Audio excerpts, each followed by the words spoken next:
remember. And I was last here on December 19th when I went through the reasons that I was forced to opt out of the Aetna retiree plan. And at that time, I requested reimbursement because I'm paying now for my health insurance out of my pocket.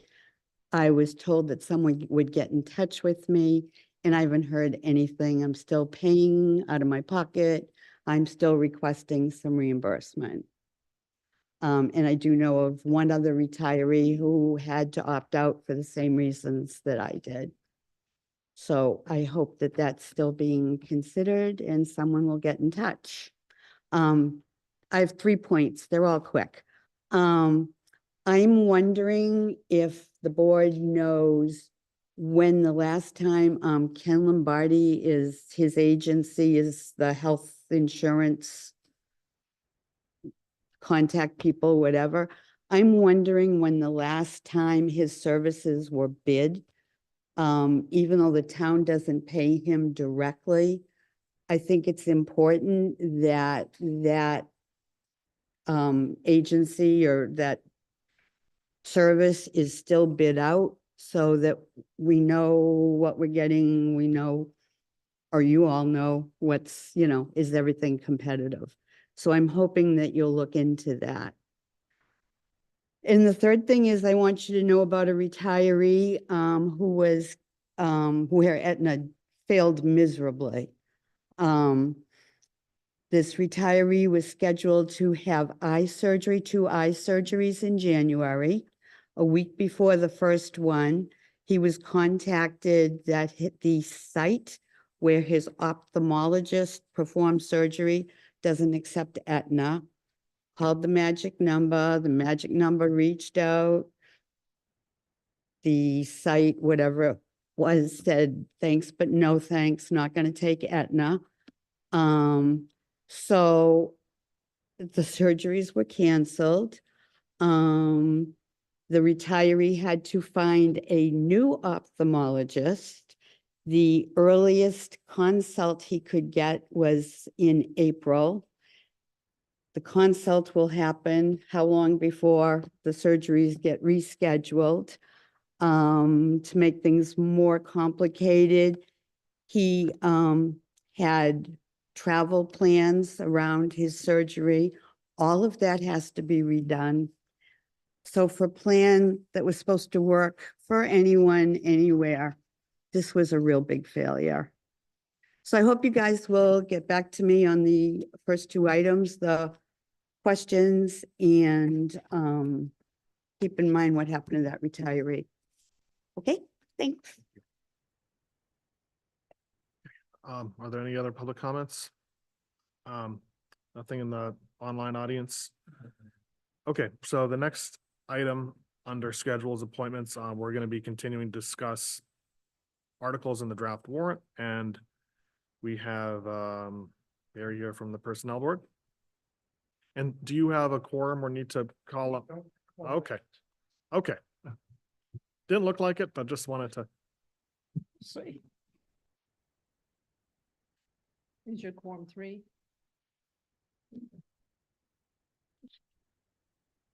Good evening, everyone. I'm Barry Rubenstein, Chair of the Personnel Board.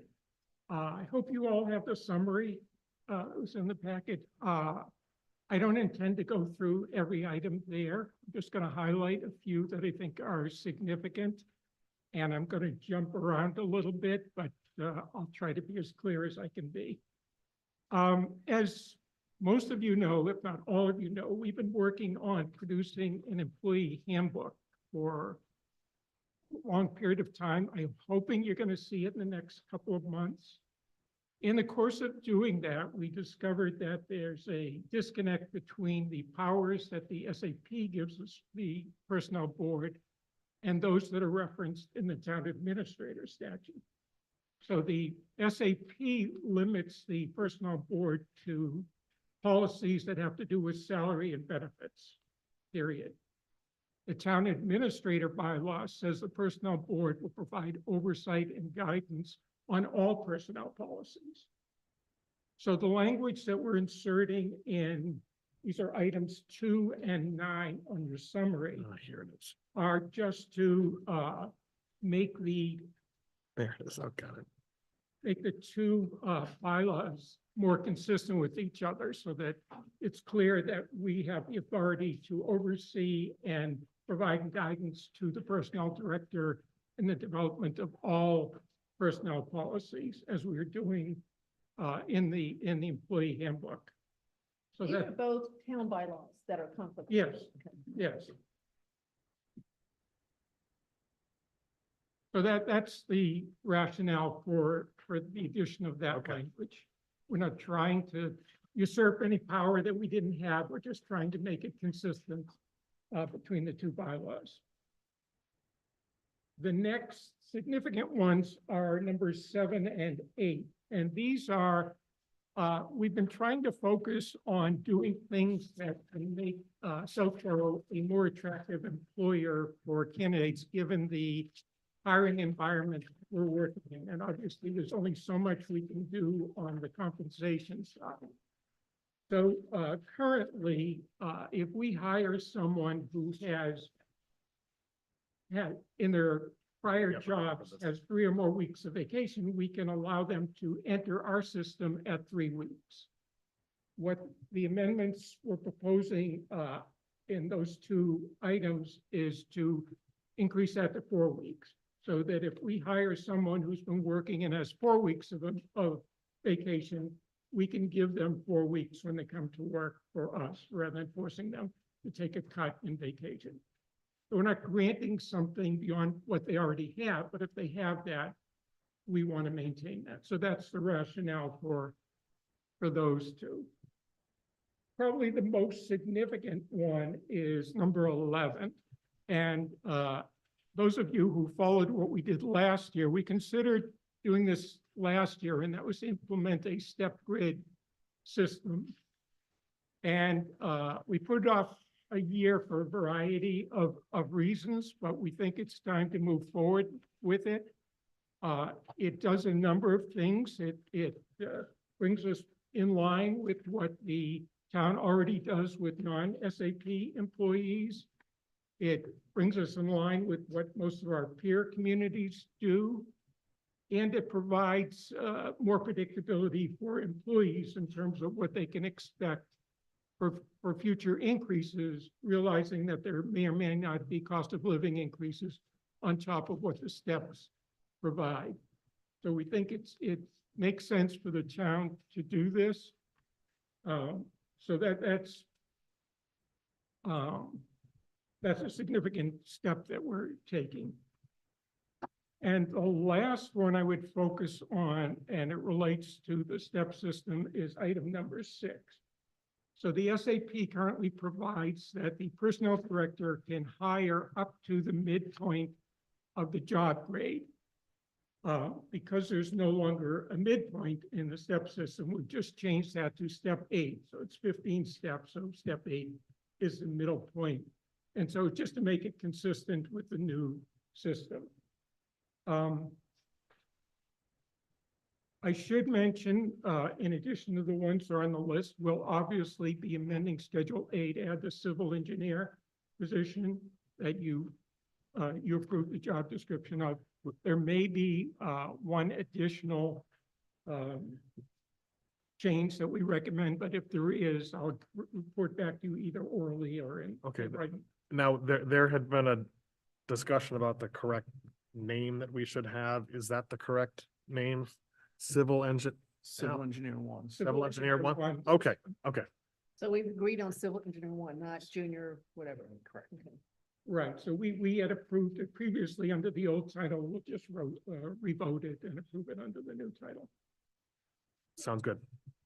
So those are, again, there are some language changes, but the ones I've gone over are really the only substantive changes that I think are worth mentioning, but I'm happy to answer any questions.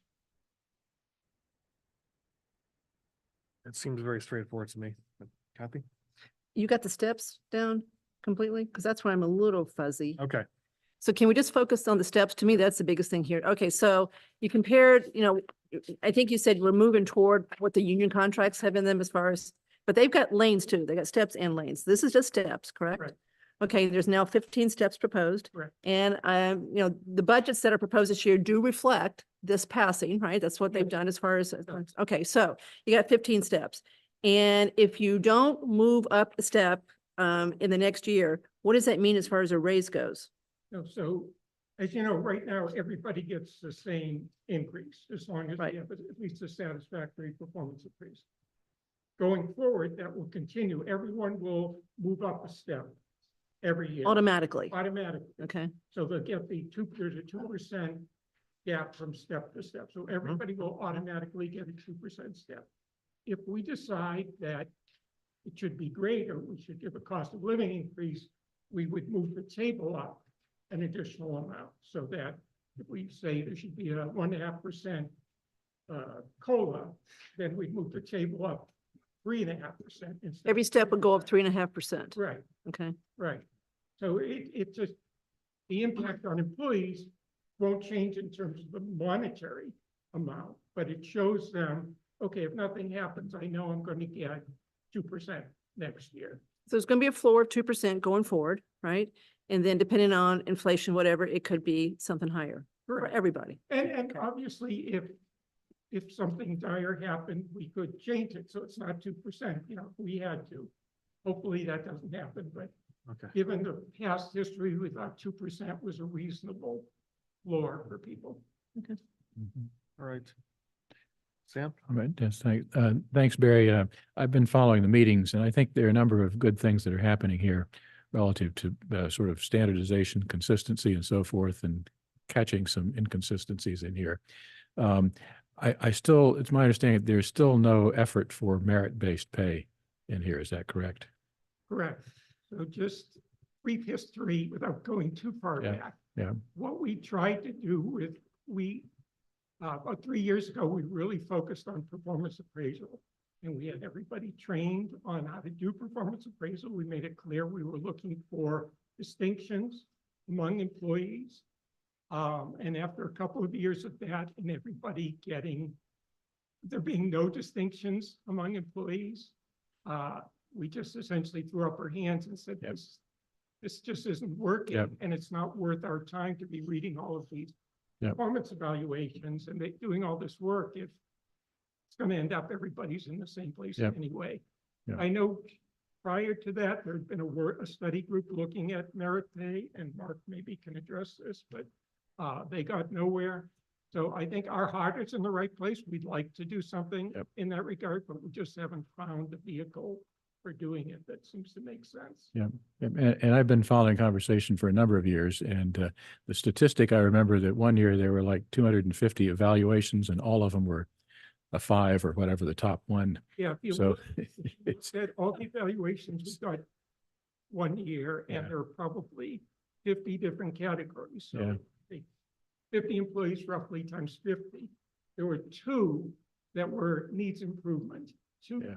items out of all of those that needs improvement. It's I don't know what world they're living in. Yeah. I've never worked in an environment like that. I do that in my day job, and that's a strange result. So I understand the difficulties there, and I guess I would hope that there's a path at some point to get to at least some form of that, because it sure seems to me that in terms of motivating staff and hiring strong people, it's great to have some upside for people beyond just a normal X% raise. Right, and retention.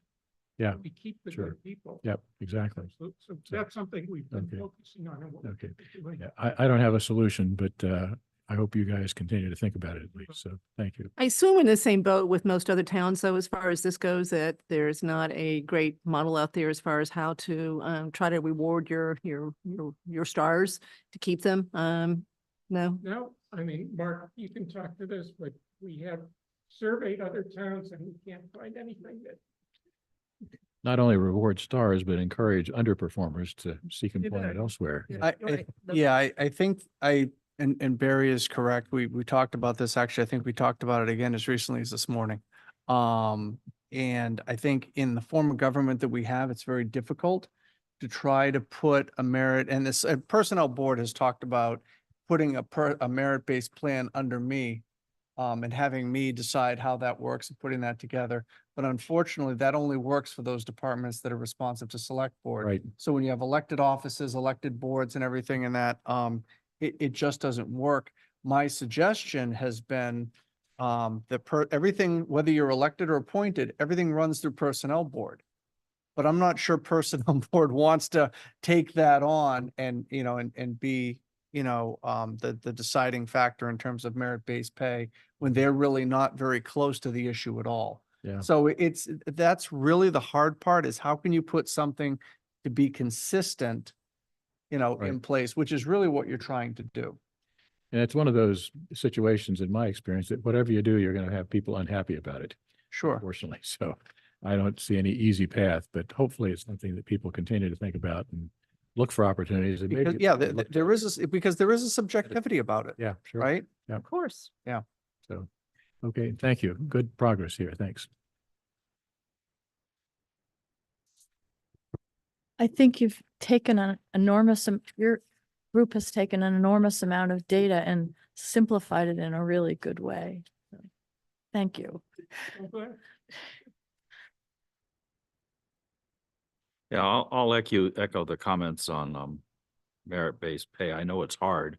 I've certainly worked in a lot of organizations where 3 out of 5 was the norm, and managers were required to give, you had to really justify a 5, and you had to go to your boss and explain a 5. That may not be possible here. I guess the thing I have the most concern about is attracting new talent. And, I think there are going to be tremendous budget impacts on that over the next couple of years, as we try and bring quality people in to work for the town. So we we completed a salary survey last year and implemented some of the changes, increased our salary ranges to try to make sure we remain competitive at least. We, in fact, in the last couple of months have hired people above the midpoint because we had to get talent. So we just have to be flexible on that. Do you know the number of employees that are subject to the SAB? Because I know that contract employees are, unions not, so then the remaining group is roughly It's about 48 or 40.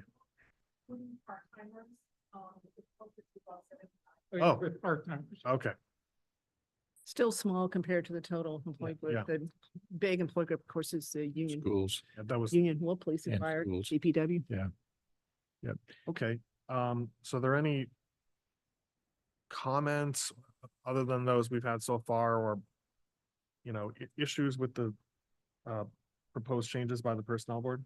So this is ready to go, at this point, As I except said, for there- changing the The civil engineer. engineer. One more possible change that we may consider at the next meeting, which is next week. And the other changes, It has to do with providing employees possibly greater ability to appeal classifications of their jobs. There's language in the SAP now that allows employees to come to the to the personnel board, but there's a suggestion that there may be a benefit to providing more detail on that and making clear to employees what they can do. I'll make an editorial comment. We're not looking to just say to people, if you're not happy with how your job is classified, come to the personnel board. We'll talk about it, because we're not looking to open the floodgates, but there may be situations where, for a variety of reasons, people may have a reasonable complaint. But isn't it voted by town meeting and the classification is set that way, and once it's set, it's set? Well, you could change the job title. So for example, you have administrative assistants, you have business administrator 1, you have business administrator 2. So someone may be in business administrator 1 position, think it should be a business administrator 2. So that doesn't require any change in the SAP. Got it. they think they should be too. They think they should be higher up. Right. So if you're gonna do that next week, because we're gonna sign the warrant on the 27th. So you'll have time to get those last two changes in and back so so it won't have to be amended on 10th. Or good. And when's your next meeting? Do you say you said next? 14th, next Mhm. week. Okay, so it'll have to be, So you have to vote on the 27th. Pretty quick, yeah. Andrew? Another long- yes? That raises another question. I've always thought it strange that town meeting votes on the SAP every year. There's a huge amount of content there and rarely does anybody actually drill into that one. I mean, is there a process or path? I gotta believe other towns don't go through this same set of They put gymnastics. the whole thing to up do on the this. warrant, yes. Yeah. Is it, would it not make sense to think about streamlining this process from a town meeting standpoint? I would love to do that. So. And we talked about that. I mean, it's a matter of how much information we want to give people so they can make an informed, theoretically an informed decision about what we're doing. We could just give them the summary and a clean SAP and they can go through and figure out the changes. But, you know, we've tried to make it easy by giving them a track changes version so they can look and see exactly where the changes are. Yeah. But rarely are there detailed questions about this at town meeting, in my experience. There was a few years ago, one time. That's Occasionally. about it. But Mark has a better perspective on what other towns do with this stuff, but it seems to me there's a maybe more efficient way to do this, still allowing for, appropriate input. So this is another subject that we've discussed, and I will say that, that this personnel board is, falls into the progressive group. You know, they're trying to move some of these things forward. They're trying to take the steps they need to correct some of these things that, probably have needed to be corrected, for a while. One of the things we have talked about, we do have a long personnel bylaw. Personnel board is one of the boards that can promulgate its own rules and regulations within the confines of the bylaw. There are other communities that have smaller bylaws which say they're generally responsible for these things. Kate Federoff has looked at this and said there are certain things you need to have in there, but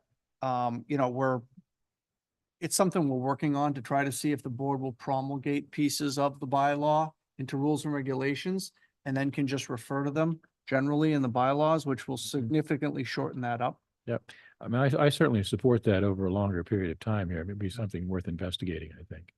Yeah, I think with some of the changes that are being made, they really thought that was just too big of a bite. Yep. To try to do now, but I think that, again, this personnel board is taking a look at doing a certain set of things, and they're already thinking about what the summer holds to try to look at some more of these things Good, now. So good.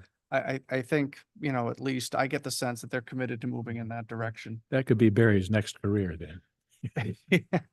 Many as it is.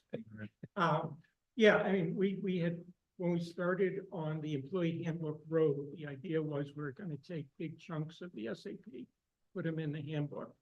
And as we got more and more involved in the process, and there was a lot of moving parts, as Mark said, we just decided it's too much to do at this point. We can think about doing that down the road. Okay, right. Thank you. Okay. So, thank you very much. Thank you. And the next up on the agenda is the Community Preservation Committee and Ben, do you have a quorum and need to call your meeting to order? I believe we do. Two of our members are online. Okay, Lisa Braccio, I believe are online. I haven't checked the list of attendees, but okay. we're posted just in case. And just as a reference point in the version of the draft warrant that we have in our packet, I had marked articles 23 through 29 and article 44 as articles that are CPC related What's articles. 44? So 44 is transfer of CPA community housing right. funds to affordable housing trust. 34. Okay. Okay. Oh, okay. Yeah, different in counts, but I think I understood where it came from. Yep, yep. We'll. Okay. That when we get to it. Okay. So would you like just a quick run through of what? Yes. those are? Okay, number one, just the, approval of the report and, in the budget for FY 25. Estimating the state match and, what will go to the buckets and so forth. So have you got your number for the state match as far as so what are you estimating for fiscal year 25 in total? So in total, 64.9. I apologize, I can't recall what percentage that was based off of. It's low. So it looks 15% like from what I- 511, 451 is your total estimated receipts, includes that 60 something? And if you don't have it, it's fine, Ben. I'm just, The 512, 479 is a total projected. That's, includes the state match and, the estimated surcharge receipts. Yeah. Okay. So Sam says 15%, that's not. Roughly, I thought, yeah. Has, no, they didn't even do that much. They're going really low this year. Yeah, they are. I mean, this is an estimate. It is what it is. Yeah. Unless there's action by the legislature, they haven't been growing the pie, but more communities are doing it, and the slices are getting smaller. Well, the pie did grow for a long time because they increased, they doubled the fees, 10 to 25, 25 to 50, and then, things were being sold during COVID, right? And then everything shut down. So you're right, the revenue's not coming in that it was.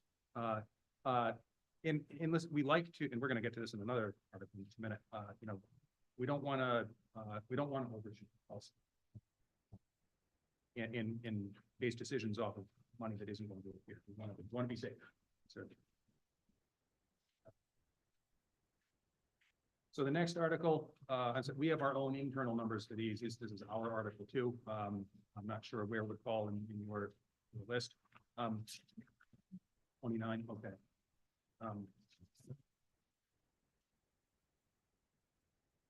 This is, okay. So, as we were just talking, we estimate what the state match is. It then comes in, and there's going to be some difference there. We estimated, I think, 20%, and it came in at 23, along those lines. Difference is $4,000. This is simply a reconciliation article to distribute that $4,000 to the buckets.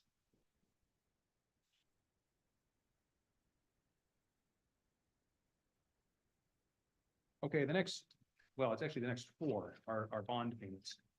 And these are two of them.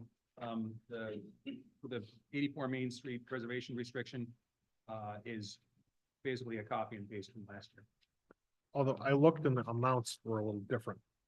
We get the amounts from Brian. Okay, I don't understand what drives the slight differences, but okay. our article number 4 is the library. Again, copied and pasted with I just saw a typo. $61,000, not $6,100. Even? Even. What's your number for 84 Main?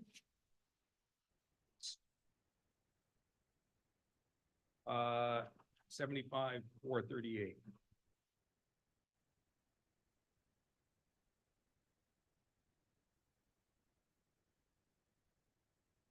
Okay, now, numbers 5 and 6. It took a while to get bonding for the townhouse. So there was Temp bond. It's a temporary bond. yeah. So, this has been split in half. Some of it is the temporary bond, as I understand it, and the rest is now that Brian found a bonding source, the remainder of it. So temporary bond, 52,841.35, and the bond will be paying on for the next several years, 141,850. Okay, so now we get into CPA projects that the CPA is recommended to town meeting. Our number 7 is 46046. For town clerk's documents restoration project, 46046. 46046. Yeah. That is inclusive of a $1,000 in contingency. On virtually every project, we ask that there be a contingency in place. But there's a proviso within the article, and then also within a memorandum of understanding that that's only accessible. If it's needed, they have to come back to community preservation and let us know what's driving the change. Is there a change order on a project, something unexpected came up? But it can't be, it's not simply expanding the budget by 15%. So there has to be a justification. Okay, So I'll move to the next, hour number 8, 211-232, for the construction of the final segment of the Peninsula Trail by the Southborough Trails Committee. Again, 15% contingency here, which is our standard for any construction type project. It is very rare that the contingency, gets completely used up. Occasionally, we've had a little bit of usage of it, but for those situations where something does come up, and here we're talking about in part, a bridge where there has been some geotechnical work, nobody can see underground. I know they've done a couple of borings, but what's going on between the borings? You don't find out until you dig. So there's a contingency built in, just in case. And from speaking with Gap, it sounds like she's been working very hard to get some engineering services donated also. So they may not draw down all of the actual project funds, never mind the contingencies. But not a sure thing. So we couldn't capture that in the pricing here, but we're certainly hopeful. So can we talk about that one? Because there's an interplay with that one between that and money that select board has set aside from the ARPA allocation. So we had allocated about $190,000. She got a $50,000 grant, so then we reduced that to 140, right? Yes. And it's been sitting there, and I know that she's had issues with what the bids came in. So this looks like it's almost doubled the cost of what she thought, if you're adding 211 to what was 190. Yes, you got your contingency in there, but you back out that, you're still pretty much doubling the cost. Does she have a good bid at this point? Because the ARPA money has a ticking clock on it. She's got to have a contract signed by 12/31/24 that's ready to go. And then she's got 2 years to get it built, but she's got to have that contract truly done. Now, it probably doesn't affect you guys, because if you don't spend it, you don't spend it, you put it back in your buckets, but it does affect us, if it doesn't get done timely. So I'm just trying to understand where she really stands as far as thinking she's got the number and can get a contract in place sometime in the near future. What I can tell you is she has the engineering services in place, ready to go to get the permitting done and get a bid out immediately on approval of the warrant article.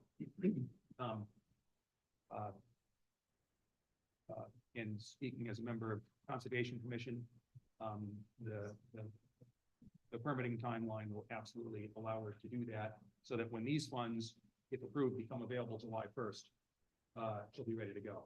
But she's already got the ARPA money right now she could start using. Oh, sure. And I would suspect that that's how the engineering services are being paid for until this money is appropriated. Okay. so, is there a way, like in the language of the article you have, where it's contingent on a start date of July 1st, 2024? Maybe instead you can make it contingent upon signing the contract? Yeah. Yeah, okay. So, but this, I don't really think this is your issue to run down, but we can't, as Andrew's saying, we can't wait to December 31st and go, whoops, the contract's not signed, because it's too late. We're going to have to reallocate that ARPA money long before Okay. December 31st. Or lose it. Yeah. Okay. So that's, and I know she's trying really hard, but she really is got a hard deadline to get a contract signed that won't be 12/31. Carla would like to see it June 30th. That may be too optimistic for what she needs, but it's got to come soon after that. And certainly from a permitting standpoint, and I understand the design of the project is done. The engineering company will take care of the permitting with conservation. and prepare bid documents. And, that will be, my understanding is that's gonna be ready to go July 1st. So I think the schedule you're talking about is easily attainable. Ben, I'm sorry, ready to go, like for a bid to go out July 1st or for the work? I'm not sure that the bid can go out until the funds are on hand to actually be Yep. able to Yep. award a bid. So, Yep. so the timing would be It- as soon as they're. It can't go out in advance. It It can't. can with the understanding when, as long as you're clear about when funding is going to be available. One other thing I just want to point out is I'm not sure that CAT is spending ARPA money on the engineering services because while the board made allocations of ARPA funds. Yep. As money is intended to be spent under that, they have to come back to the board to get their approval for various things. And the board has not seen anything yet. That was an assumption on my part. No, understood. I just wanted to be, I didn't want the board to think, that, that we've gone off and running because any other project you've allocated things to, such as the Wi-Fi study, they've come back for pieces as we've gone along. Thank you. In order to go out to bid, the permitting piece does have to be done. The contractor's going to want to know what the order of conditions issued by the Conservation Commission is going to look like, because that can affect pricing. So that piece has to be in place. And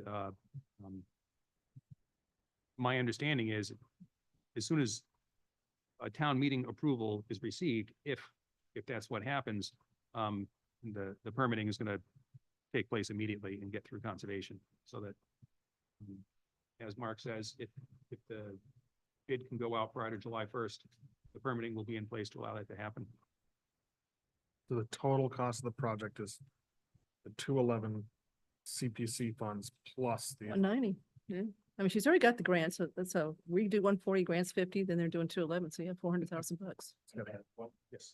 We're worried about the date of December 2024. To actually have, so Brett, to actually have a contract, not to be done, but to have a contract signed, so we're obligated. In her proposal. Sorry, right you just now. need to come Oh, yeah. Thank you. Yeah, I just want to note in her proposal right now, she says she expects the whole project to be completed by December 2024. So That'd be great. I assume you have to get the permits before then, so. Yeah, thank you, Brett. We similarly to how we always ask for a contingency, we also, we don't try to box them in, to a really tight schedule, because again, sometimes things happen. So we pushed it out to the end of the construction season, 2026, just so that if there was a hiccup, they're not going to have to go back to town meeting to keep the project going. Okay. And I'm sorry, I think you might have already covered this between what you said and what Mark said, but my understanding was that there was a prior bid that went out for either a piece of this project or the whole project, then there were no responses. Oh, they were way too much or something. Okay, yeah. So how is that different than what you're doing here? Is it the same project or? So it's, yeah. If you want to, I'll take a crack at it. Correct me if I'm wrong. It's Yeah. the same project. I believe there's been some refinement in the engineering to Okay. take away some. Same project, a number of plan holders pulled bids last time. Uh-huh. No one submitted a bid. Mhm. Circled back and asked people why they didn't bid, and it was Okay. because the engineering services were, part of the bid, and it was a significant piece of it. And Okay. so when the engineering services were solicited individually, it was I got it. 3/4, I think, of the ARPA allocation Okay. just to do the engineering services, which is why I think it looks so daunting that you could even do it was even feasible to try to do it. And she thought she could do it all within the ARPA allocation originally, Yes. but that's not what happened. Challenging Yeah. location.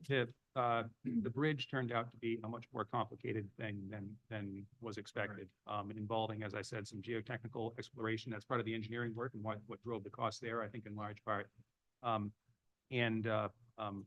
It's not like, the footbridge at the NBC field, the Bay School field, where they built a wood bridge and plopped it over. This it's gonna have footings and a fiberglass span that's gonna be lowered in by crane. And this is on DCR land? This is on DCR land. All right, okay. So And- it's right where like Central Street meets Route 30. But So Ben, it's my understanding that the coalition, the statewide coalition encourages you to take the money out of the most restrictive bucket when you can. Are you going to take this out of the open space bucket? We've got it,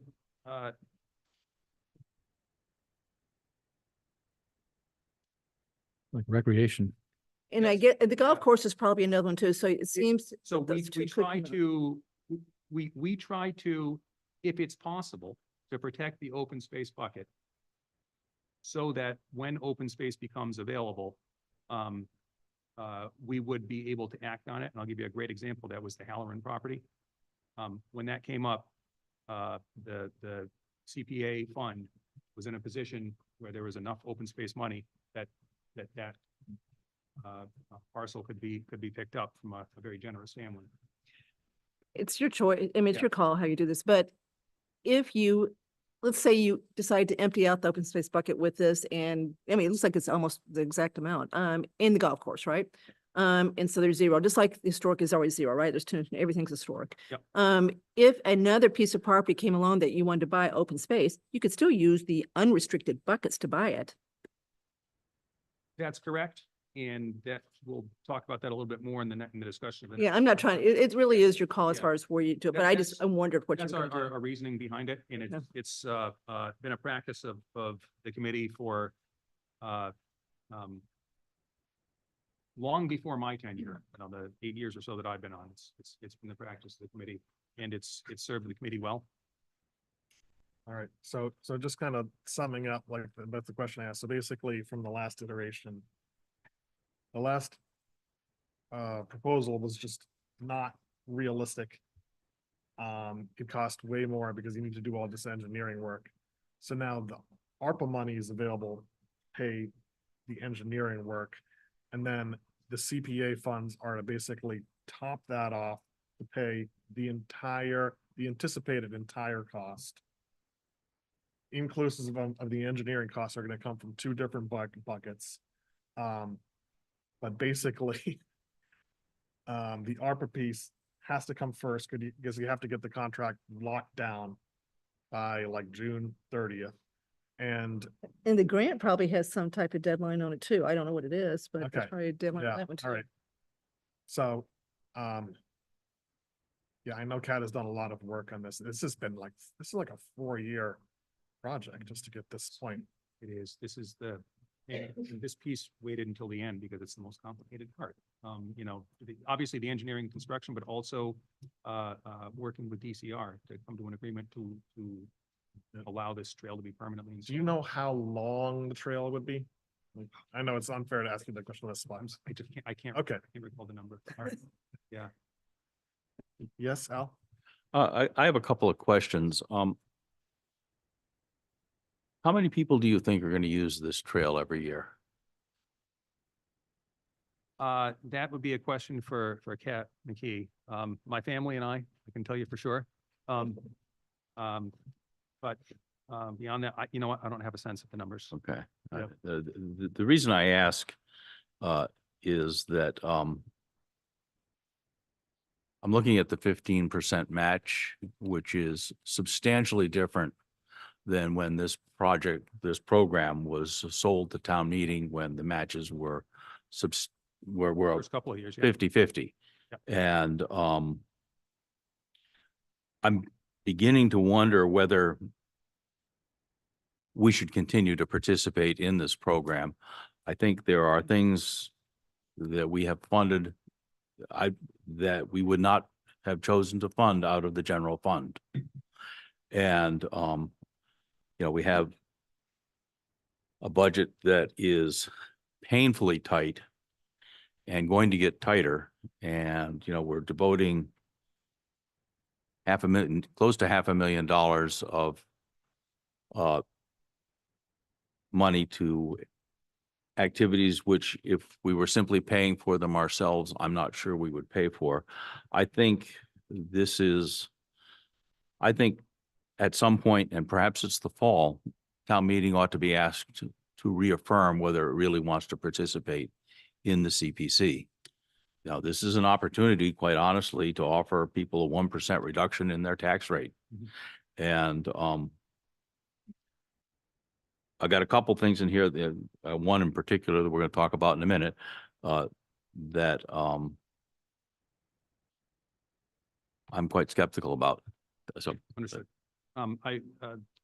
Just in response to that, Al, you bring up a good point. Things have been funded, through the Community Preservation Act that would not have been funded from the town's general fund.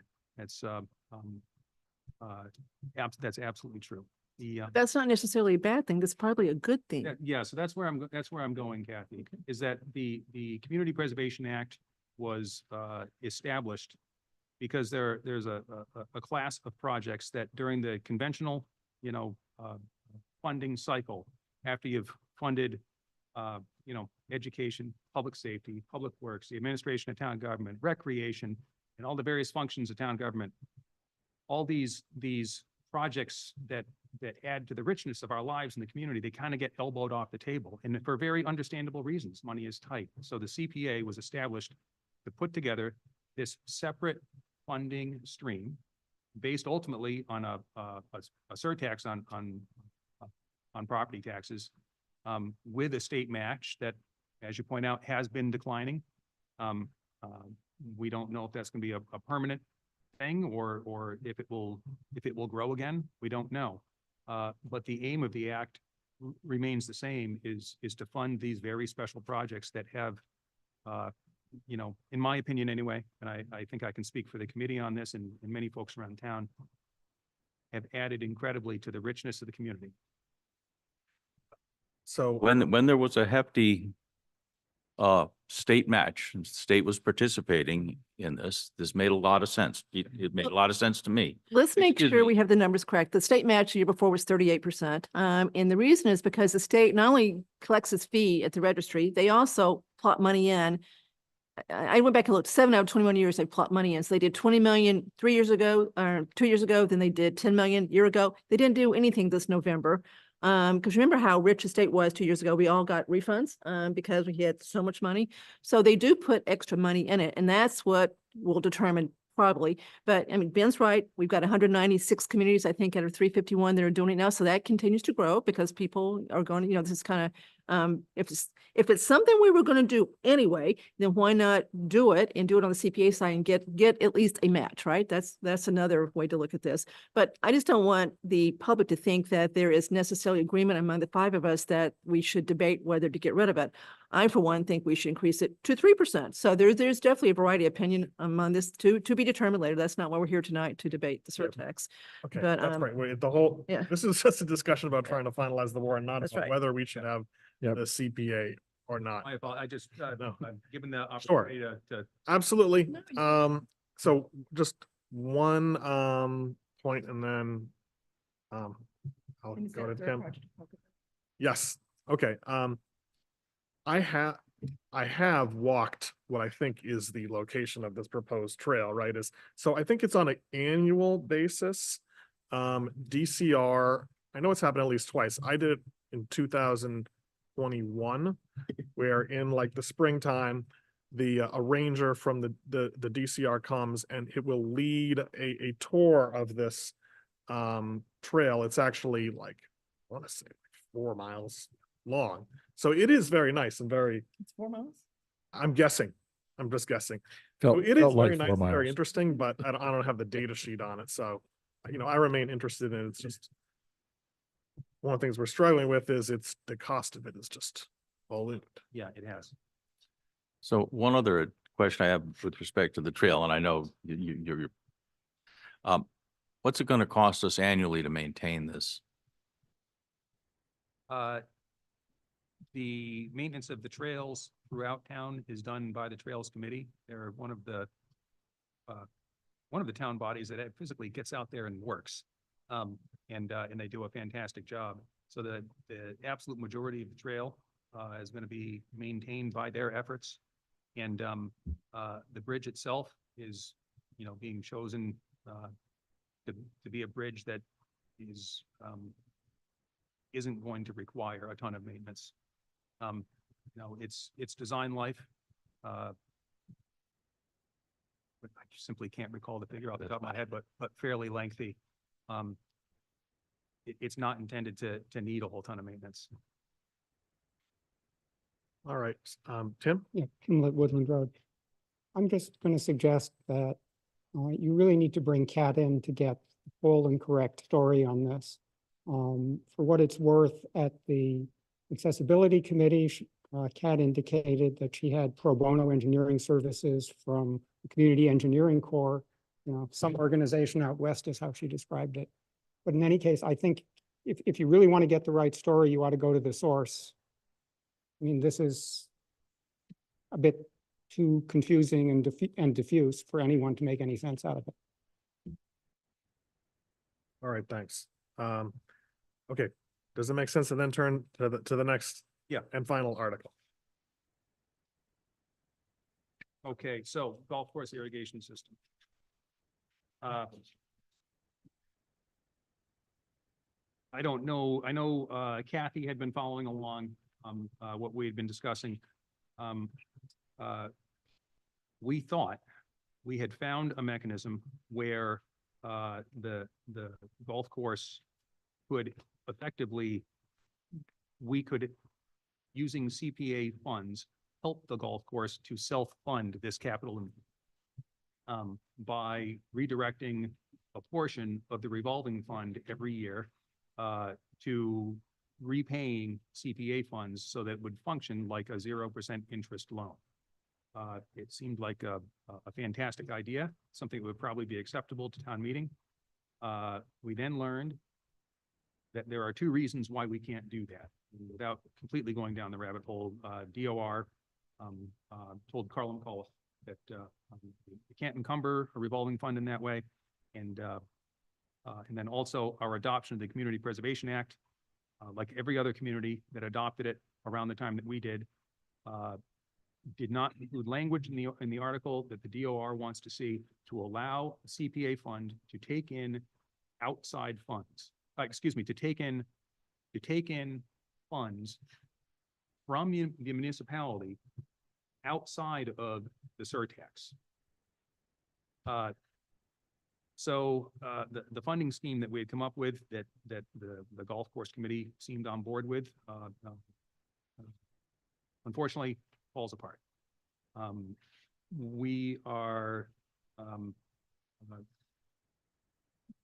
still think the project is a good investment in the golf course.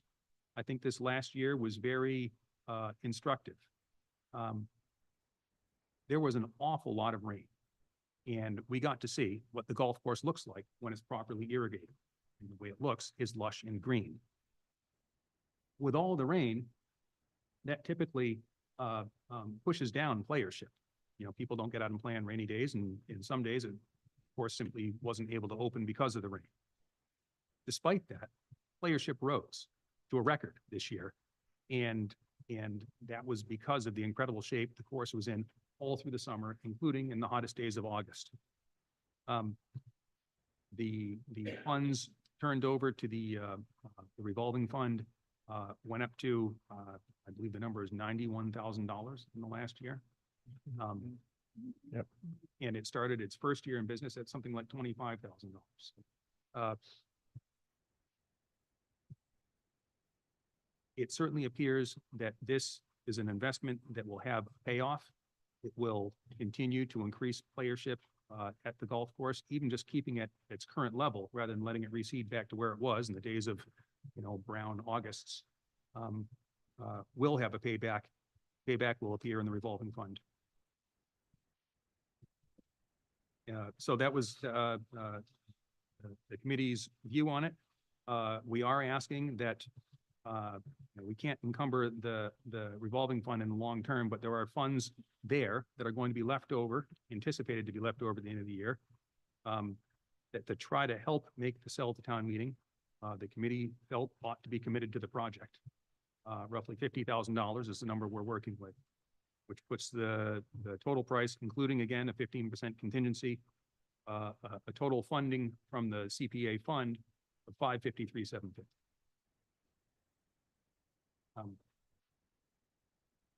So that's the article, without the repayment scheme that we had hoped for. We certainly don't feel it's a slam dunk town meeting. But I think there are very strong arguments for it, and the committee, uh, voted for it. Andrew? I think Yes. I strongly support this. I think the point of, again, having an asset for the town that is very exciting in terms of open space, recreation, and just socialization in the sense that it has people opportunity to meet and interact in a way that they would not normally, in many cases, through other activities in town. Also, in terms from a financial standpoint, I think that, again, particularly with irrigation, and I think the management company has some interesting ideas. The golf course committee has been very active in terms of trying to find ways to increase number of players. There's a very active ladies golf league and plans for expanding that as well. So I think that it will continue to turn back money to the town at some point in the future. And again, not only a cultural and recreational resource, but a financial resource for the town as well. And one thing that I think would be very interesting to do is the thing that came up in terms of not being able to have external contributions to that bucket is related to, I guess, it's MGL Chapter 44B. And there was a new section that was added, as I understand it, after we accepted it at town meeting. 3B. Section 3B and a half, wonderfully numbered versus 3B and 5/8. Yeah. But I would think it would make sense for us to think about for a fall town meeting to put that acceptance on that warrant, to at least have the possibility going forward to be able to take some of these contributions from outside. That actually is not a total freebie in the sense that I think there's a limit on that to the amount, I think of, was it 3%, something like that. I believe you're right. So, but it's not totally without strings, but again, it would add flexibility that would have allowed us to finance this in a different way and put us in a position not only for golf course, but for any other activity on CPA funds. And so again, that seems to me something worthwhile for consideration for the fall town meeting. Couldn't agree more. Kathy? So, and Ben, if I say something wrong, number-wise, just correct me. I'm really glad you voted to support this. And just to emphasize what you just said, which was totally correct. We did receive 92,000 last year, but we also had 25,000 rounds of golf played. And when we first started, it was 96. So it's, it's going like this.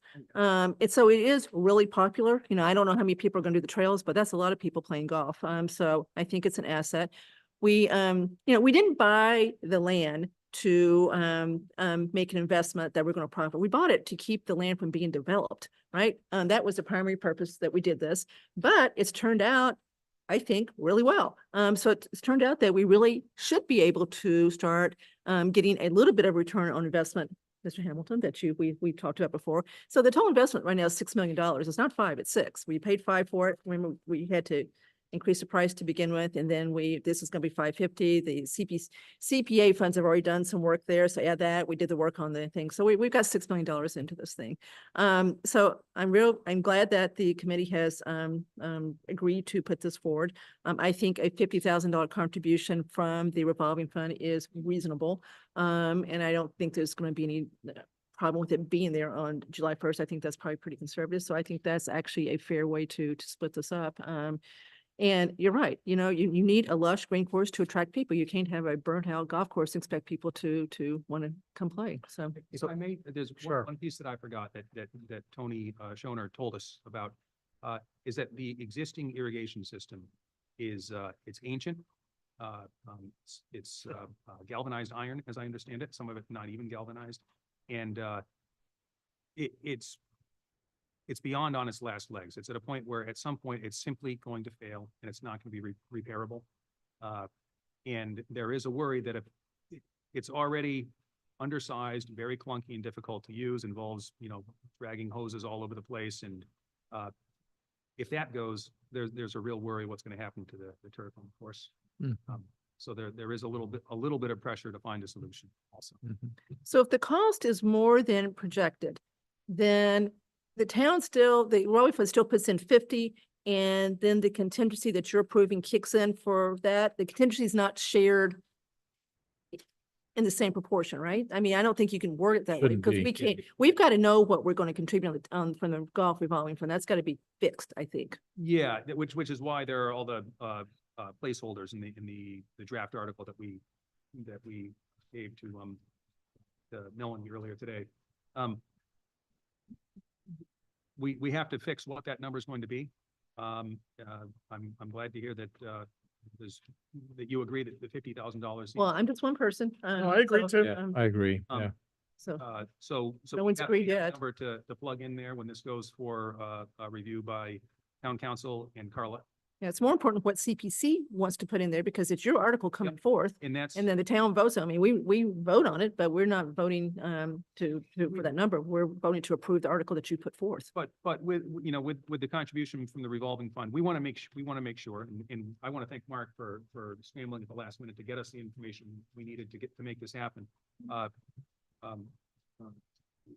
We didn't want to put the golf course in a tough spot by, if we ask for too much out of the revolving fund, is that going to preclude them from doing work that they needed? We wanted to be sure that that was not going to happen.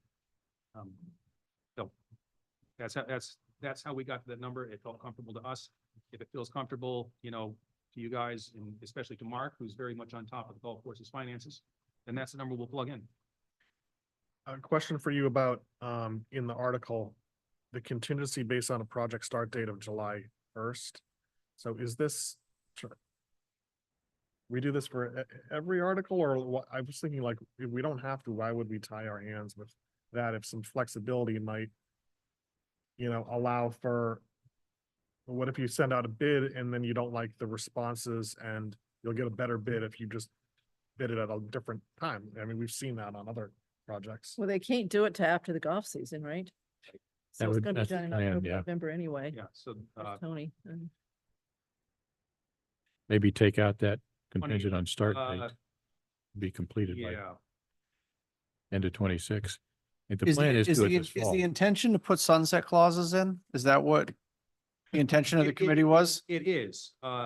This is something Yeah. obviously that's been discussed quite a bit, both in the committee and outside the Yeah. committee. Yep. And we want to, you know, we're starting to look towards putting in mechanisms to recapture funds Yeah. when projects are complete, or when projects just go dormant without signs of Yeah. reactivating. Yeah, I think the town accountant's fully in favor of that. Okay. It just, and it makes easier what you're up to now, going through a lot of the old articles, Yeah. trying to get back the funds that are residual from completed Again, we're projects. trying to do it in a way that doesn't put the project in a straitjacket, but at the same time accomplishes that.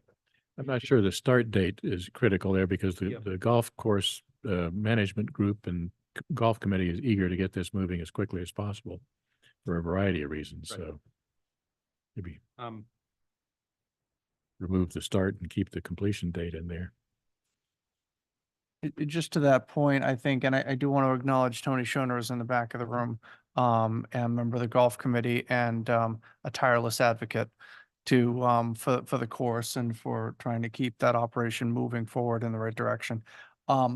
Initial conversations with the management company, in a perfect world, they'd like to try and do this installation sometime around, you know, end of October and work through November, complete it before the end of November, have the system tested before the course is shut down for the year. That would be the preferred. However, you know, they may change their mind depending on when that money may be available to them. All right. So, yes, Al. First off, I applaud you for trying to find alternative means of finance. I understand that this work does need to be done. The concern I have is that golf course management company is the primary this expenditure. And that, unless we find some way to. Are you gonna turn on your microphone? I'm sorry. I want to applaud you for trying to find creative ways to protect the town's money. I'm sorry that it didn't work out, but I always appreciate those sorts of efforts. I also understand that the work needs to be done. My principal concern is that the primary beneficiary of this under our existing agreement is the golf course management company, which will achieve reduced labor costs with no financial benefit to the town unless we achieve higher rates of play. And it seems to me that spending another $500,000 on a golf course without a clear way to get a payback is just not a business I can support. I think we need to go back and put some real numbers and some real understanding with the management company about how we're going to get our investment back. We have invested millions upon millions of dollars in this property. I voted for it. But now we're being asked to put in another $500,000 and we need to see a return on investment. This is one of those things where this would never come out of the general fund. And, right now it might as well be coming out of the general fund because of the very modest matches that are involved. So, I think you need, if you don't want to run into substantial opposition on the floor of town meeting, you need to explain how the town's going to get a return on its investment. You can actually, if you have the microphone closer to you, it's probably easier to make sure everyone hears on television. Your point is well taken regarding the management company. That's, outside of our ability. The negotiations with the management company, I think, necessarily have to take place between the select board and the management company to, and you bring up a very good point that this will likely, with a modern irrigation system, save them some work, and perhaps that should be reflected in the agreement between them and the town.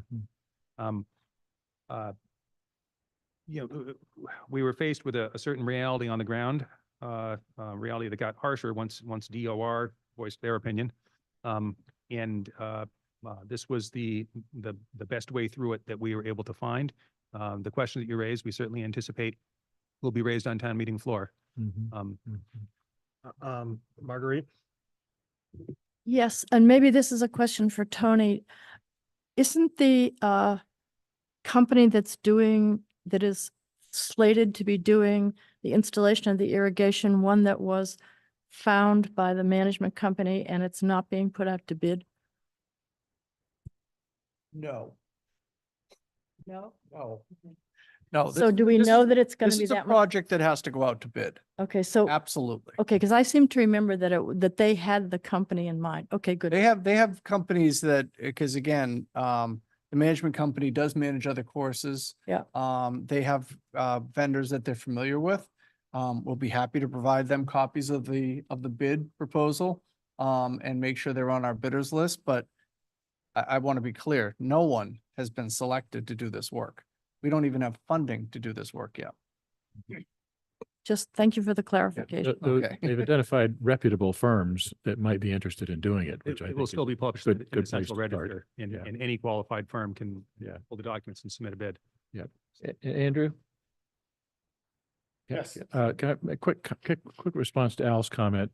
Al, I understand the idea of getting a return on investment. I'm a big fan of that. On the other hand, I think you got to be consistent here in terms of your expectations. I mean, I'm troubled in how do you generate a return on investment for 84 Main Street, Chestnut Hill Farm, for the St. Mark's Bell Tower, for example. I mean, we put a lot more money than this into some of those, as a matter of fact, without requiring a specific financial return on investment, because in my mind, those were good things to do, as this is. So I think, again, you got to be consistent in terms of applying that standard. So.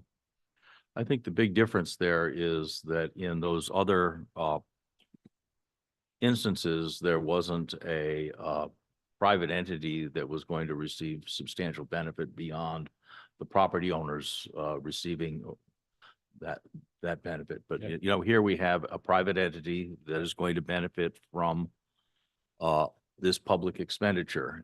And when a private entity benefits from a public expenditure, I think questions of return ought to be reasonably asked. Yep. And again, a private entity that in fact sort of stuck with us during a time of construction for this course, where activity and revenue was much, much lower. So it seems to me that over a long time period, it's not a bad trade-off there, but I think that we do have an opportunity at some point here to renegotiate that deal.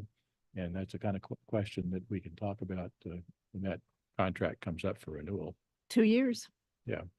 All right, so, 2026. Yeah. okay, years. 26, yeah. Can we ask, what were for all three articles, the trails, gyms, records, and this one, what were the votes for CPC? The golf course was not unanimous. There was one vote against. And what was the reason for the vote against? Do you remember? You know, I don't want to get it wrong and, It's fine. uh, Oh, you were the nay? I just wondered.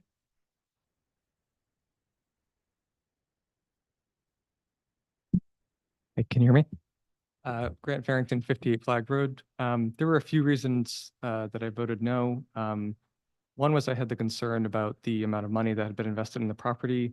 I felt that when the town was purchasing the property, that they were really investing in the conservation restriction, and that, you know, there's kind of an understanding that the golf course would be self-funding.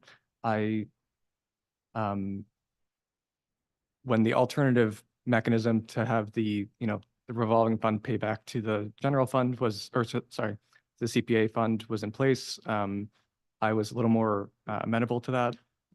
But once we realized that that couldn't happen, spending $500,000 or almost 600,000 on what I would say is, at least in my opinion, I don't see necessarily the value that irrigation provides to a large portion of the town. I think it serves a small subsection, personally.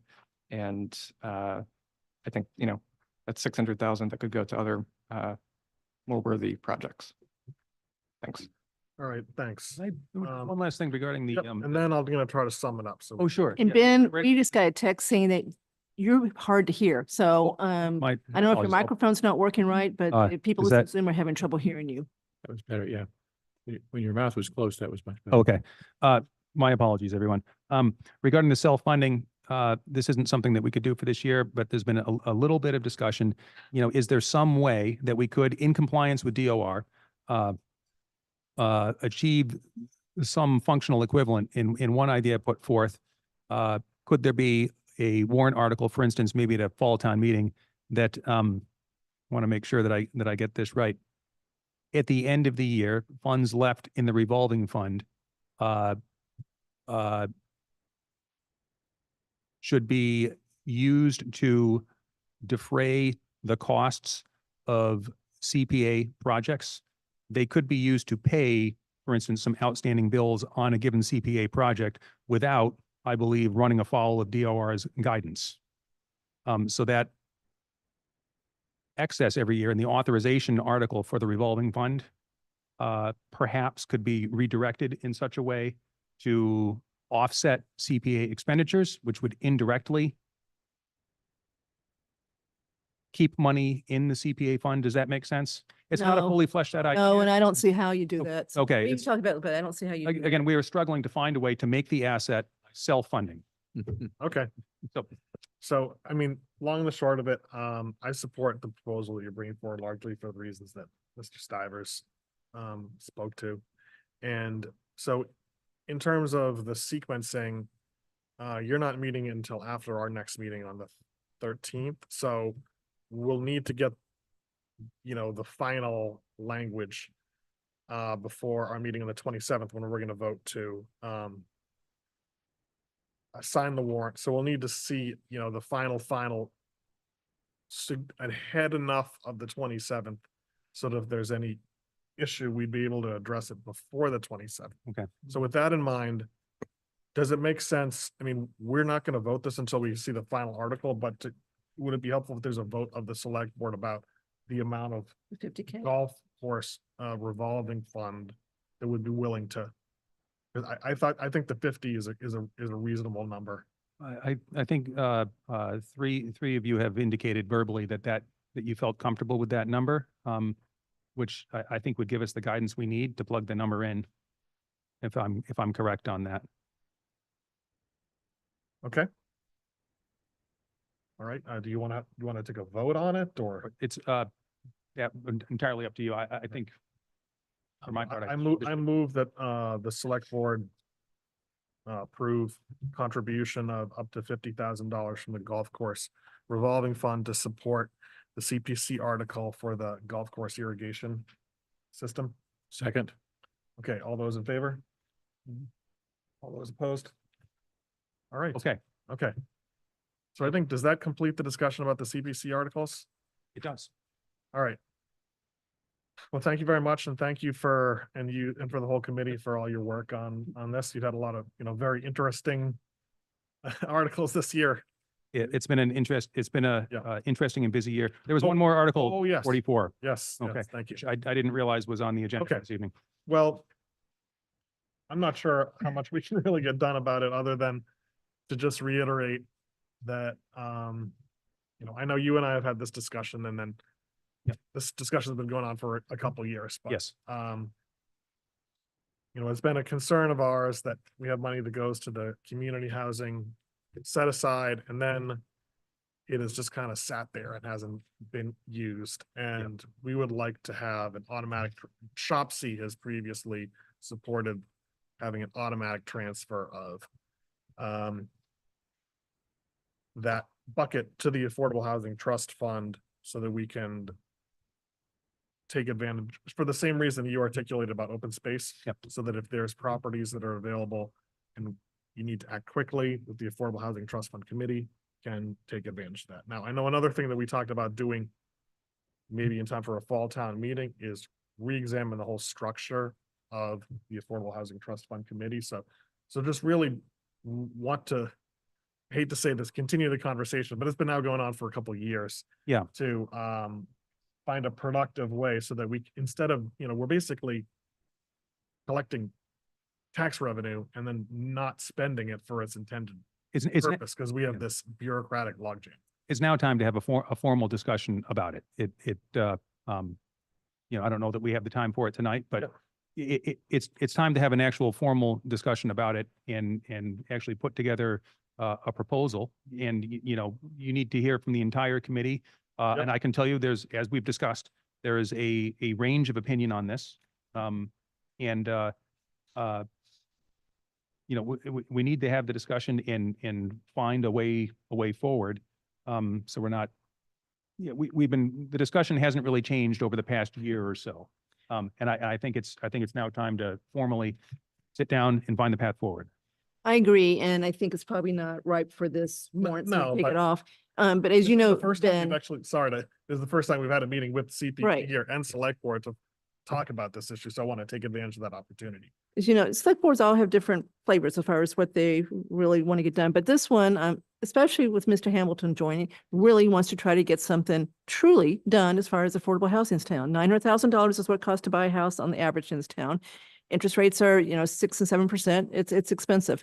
So we really want to get something done. And, in our mind, having the money more readily available is one tool to get done. So let's postpone this until after town meeting, and let's have a good, healthy discussion about it and be ready for fall town meeting. and to your point, Kathy, we've actually found some opportunities that have not panned out, but again, we're actively looking and Do you want finding to bring that up? chances to actually make some progress on this. So very timely to have this conversation. And I look forward to finally figuring this out and finding the path forward. And I'm confident there is one that we can find. Good. Thank you. Excellent. Mark, you gotta, Yeah, just one other thing since we're here with CPC. This afternoon, we got a citizen petition article in and went to the clerk's office. Signatures are still being certified. But it is a subject that had been discussed previously about CPC expenditures being spent on non-municipal properties and whether they should have a different vote threshold at town meeting. So that, assuming that is certified by the clerk's office, it'll be a citizen petition on March 23rd. Okay, thank you. Just, you brought it up. I'll be very brief on this. That the one, that I'll be speaking at town meeting on this. And the point that I will bring up is that it's an unfortunate fact that most of the history in town is in private hands. It's a simple fact of the matter that the town doesn't own all of the history. And when we talk specifically about trying to preserve Southborough's history, we have to look at providing funding to private entities. And I certainly understand the impetus behind this article. But I hope we don't hamper our ability to preserve the town's history. It would be heartbreaking if that happened. So I'll leave it at that. All right, thanks. Okay, Okay. appreciate all your hard work. Thank you very much. Do you need to end your committee meeting? Or Thank you, sir. adjourn? Good. Can I get a motion to adjourn? And ours. And is there a second? And we have members on Zoom. Ellen is on Zoom, yeah. Do we have Lisa Braccio and Ellen Maria on Lisa, Zoom? Yes, yes. Is there any way we could promote them up just so I can do a roll call vote? You've got enough to do about, you've got a quorum, right? Wait, excuse me. I think Vanessa's promoting them up. There comes Lisa. Yeah, I see Lisa. Yeah, this is the technically correct way to do this. Yeah. It should only take a moment. And okay, Lisa's there. So I'm gonna just do a roll call vote for adjournment. Lisa Braccio Aye. and Brett Peters. Kristen LeBall. Grant Farrington. Ben Smith is a yes. All right, thank you. Very Have much. a great night, everybody. Okay, Didn't want to stay in session for the next so two. then, Ms. Staniff, I think you're next. But if you want, we'll just take a little recess so the rest of them can leave if they're gonna be leaving. Yeah, let's take a little. Yeah. Does that sound good? 5 minutes? Okay, thanks.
We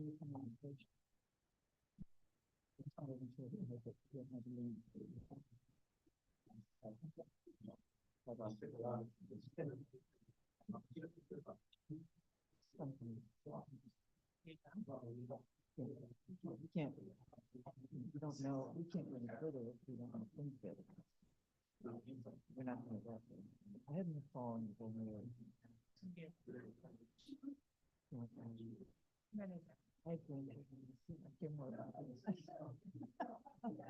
My older two daughters each had a baby last year, 4 months apart. Boy, girl? Both girls. Nice. I had 2 girls. They're having. No, my oldest and youngest are growing to be out to be able to school there, and the middle one, I want to give them.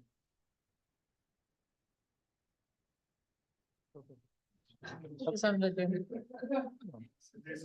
I used to have like 4 times last year, probably for 6 or 7 weeks. They were first year. But it's, yeah. You want it? Library. Keeps me busy. What's happening with, He's. That's open. What's another building? Never started. And I don't know what they make that. You were spotted in.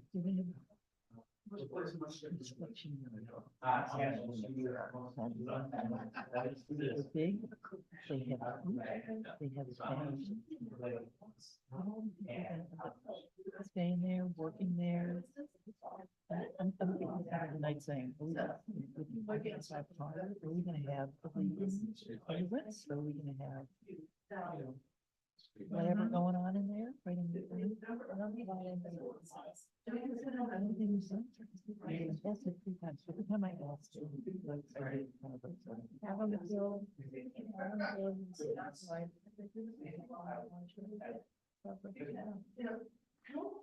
They say just for storage. I've never seen storage unit. I've had kids in colleges every year with that storage unit. I've never seen one with that. How big are they?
Okay, we're back and Mrs. Faniff.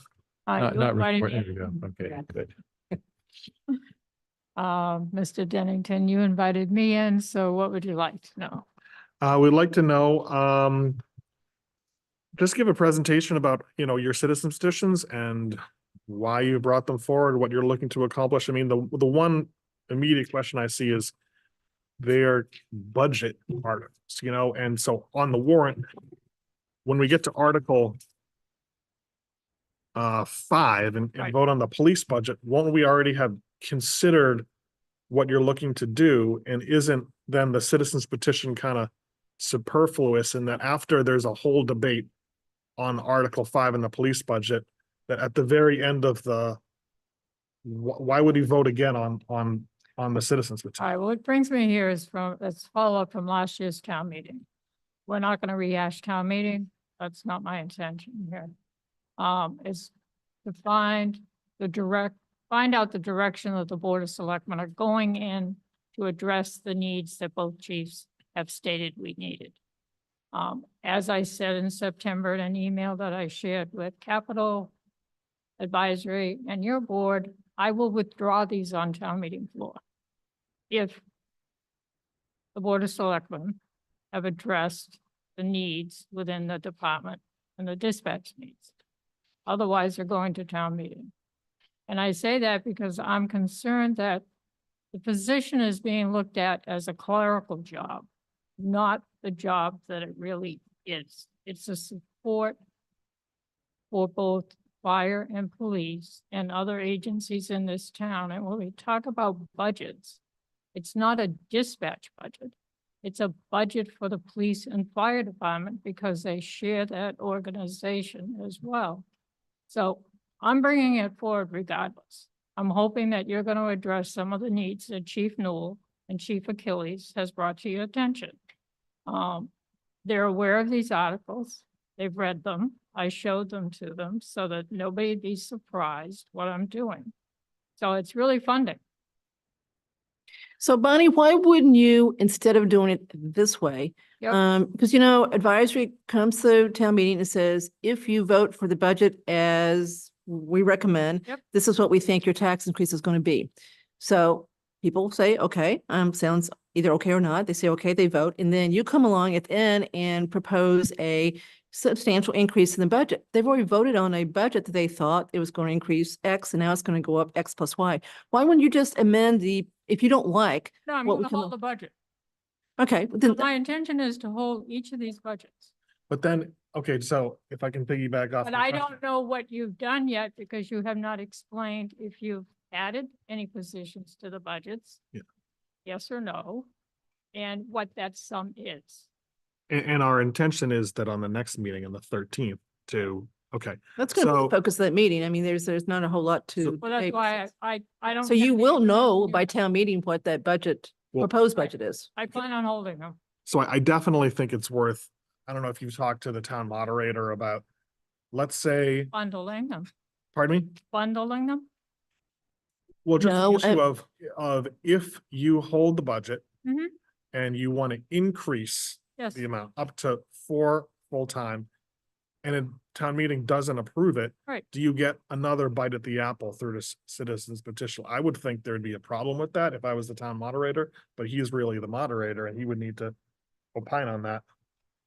If you have included personnel in your budget that satisfies the needs of this community that have been articulated by both department heads, there will be no need for this warrant article. But I think there's some kind of unfairness in it that you're gonna have more people voting on it when it's presented through the budget the first time, and probably fewer people that vote on it because it's the very end of the citizens petition. So you get what I'm saying? It would be unfair if you made your case to town meeting and were not successful, would you then try again to get what you were looking for when there were fewer people? Mr. Chairman, It would be like a double, it would be another bite at the apple. It That's the seems- purpose of town meeting. Mr. Chairman. Yeah. The order of the articles in the warrant is exclusively the province of this board. If we feel it necessary, there is no reason why we can't hold that budget and consider both at the same time. So, you know, mhm. any unfairness in terms of the ordering has nothing to do with Ms. Faniff. She proposed the article. It is up to us to determine when that article is brought forward on the floor of town meeting. Okay, that's a good point. We're assuming that there's going to be no one else that has an opinion on this budget at town meeting, and that's not the case. There's a lot of people that have an opinion both ways on this. There's some that don't think we should increase this. We should get the regional dispatch decision made and not do this temporary increase of headcount. So whatever gets printed in the warrant, let's assume that advisory agrees with it and supports it. Doesn't mean that if even if we, let's say we put all 4 dispatchers in there that are being asked for, right? Doesn't mean someone else is not going to stand up and want to reduce that budget. You know, it's a huge increase in the police department budget. It's all in their budget, dispatch. It may apply to both, but it's all in their budget. So, you know, there are people every year that look at it and just look at the increases on each department, and they hold every one of those that are above what they think is reasonable. So it doesn't mean that even if we put it in, someone else is not going to stand up and say, that's too much. Let's vote it down. You can increase it, you can decrease it. We can go both ways, within reason. So I don't know how this is going to turn out, because there's definitely people on both sides of this. Oh, I understand that. I'm not questioning either side of it, but on the other hand, we saw how town meeting worked last year. And the vote that was taken for regional dispatch, and then the vote that your board took, kept us out of a calamity. But it's really 2 different things. That vote that No, but it's- was taken for regional dispatch, And whatever the town decides to do now, it's at least 2 years out. town meeting's got the authority to appropriate. Town meeting doesn't have the authority to sign an IMA for regional dispatch. That's the distinction I'm trying to make. It's two different things. Town meeting does control this budget, so they could change the budget. Kathy, I understand that, but I'm also saying that if you look at other towns, even Boxborough, they brought an IMA question as far as regionalizing their dispatch to town meeting. So is But your, but I don't want to go back there. I'm saying, I'm waiting to find out what the Board of Selectmen are going to do as far as increasing the necessary personnel and dispatch, which is an answering point for both fire and police in this department. Town, if you don't want a fire and police department, then close the dispatch. They're responsible for the personnel when they go outside of that building. I've had a scanner in my home for 40 years. I have members of my family that work for Framingham Fire Department. I'm familiar with the Westboro Fire Department. I had family on that department. Family that dispatched for Lifelight, Boston Lifelight, UMass Lifelight, Foxborough. I'm very familiar with dispatch. I understand the responsibility, but I'm not taking control over town meeting. And my desire is not to take your responsibility away from you. My articles will be presented at town meeting and I will hold all 3 budgets.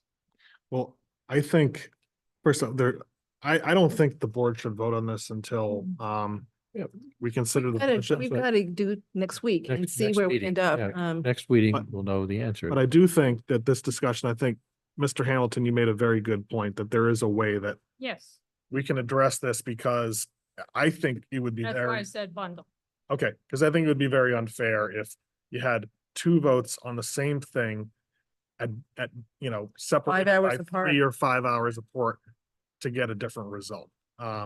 So we'll just have to, at the well, actually, we're gonna need to take care of it before the, pre-town meeting, meeting that the moderator held, because we need to, once we print the warrant and sign the warrant, we'll need to have the ordering set. So, what does the board think about moving this article up so that I don't know whether it'd be before or after, but some way that, Just 2 articles, funds. on the one hand, I don't like the kind of precedent that this sets, but I just want to get through this. I don't know what I First think time. about that. I still don't understand why you wouldn't just hold the budgets like you say you're going to. And I don't know what 3 means. It's 2, it's police and fire.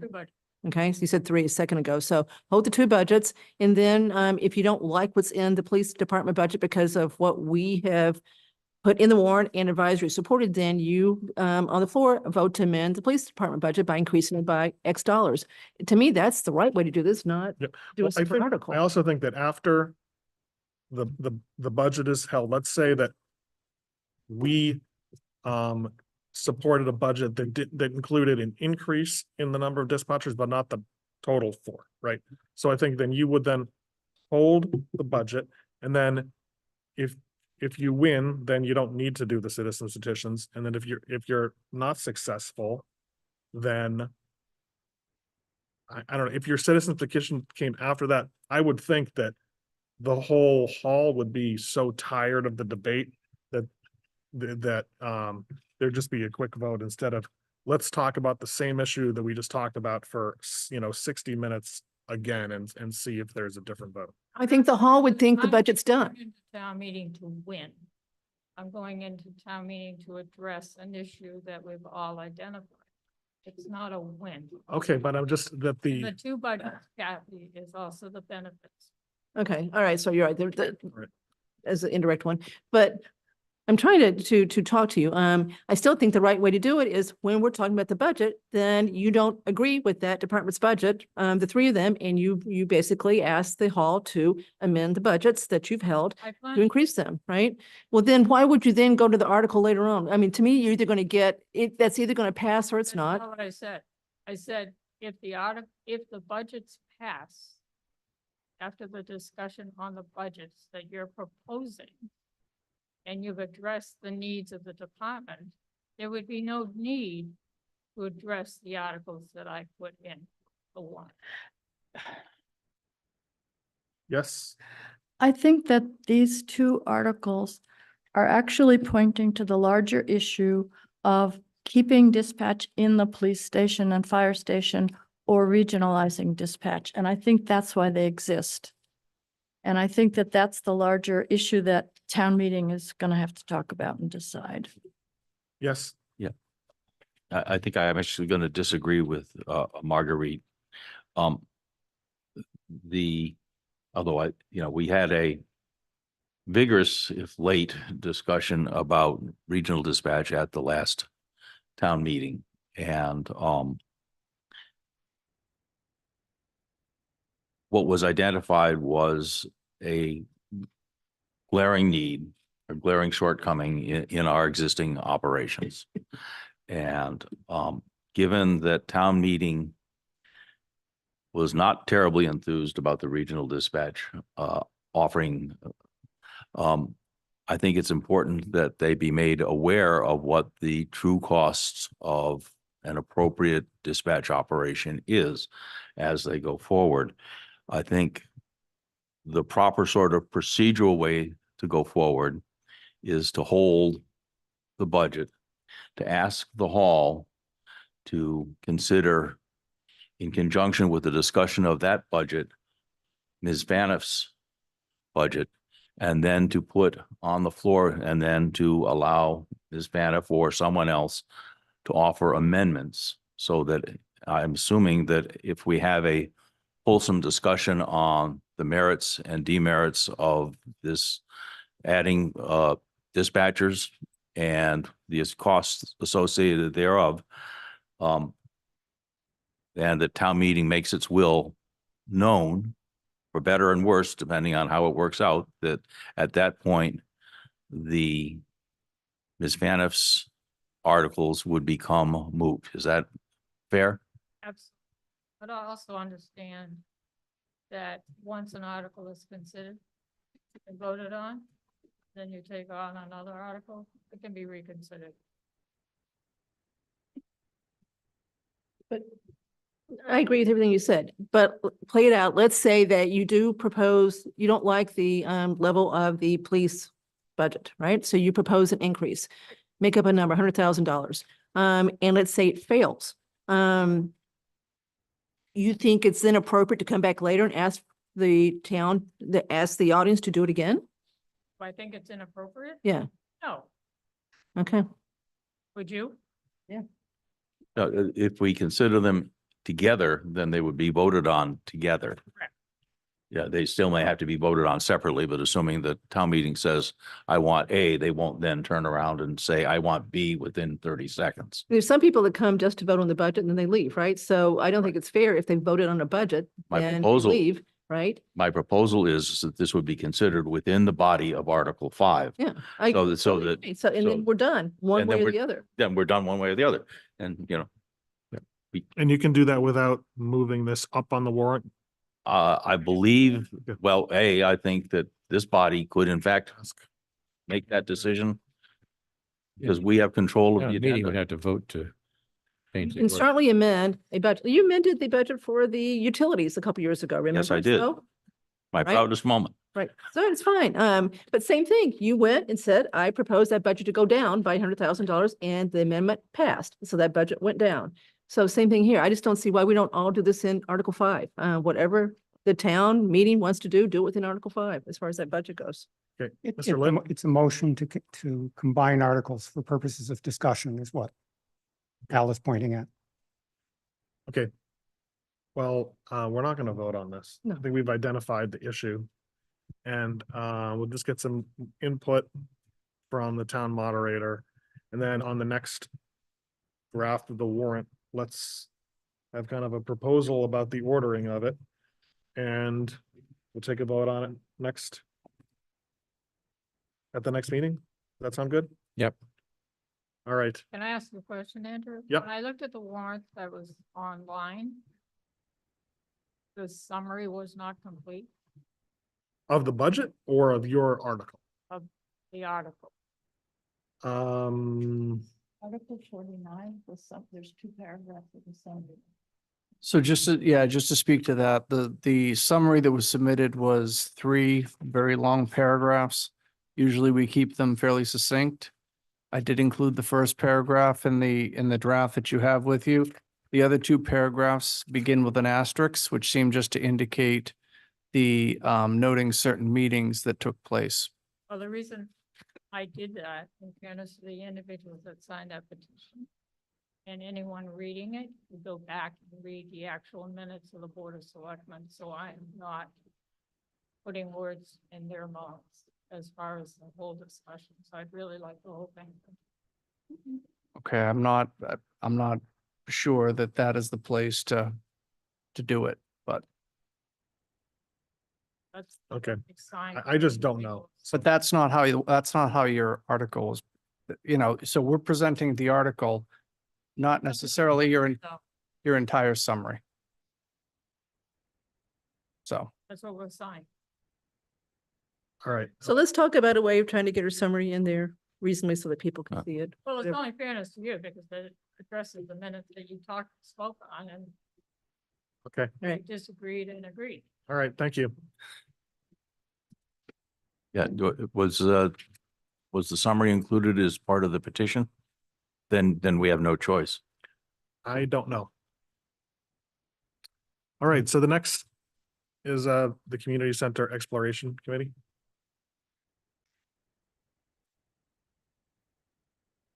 And do you have a quorum? We are forming the room, and I bet you we have more. Okay. online, So.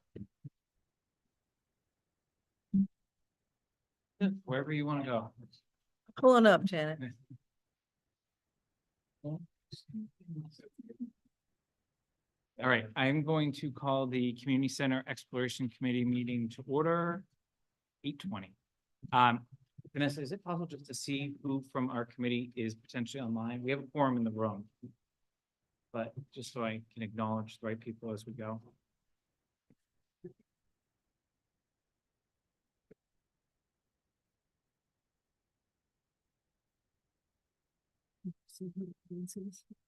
Yeah, yeah.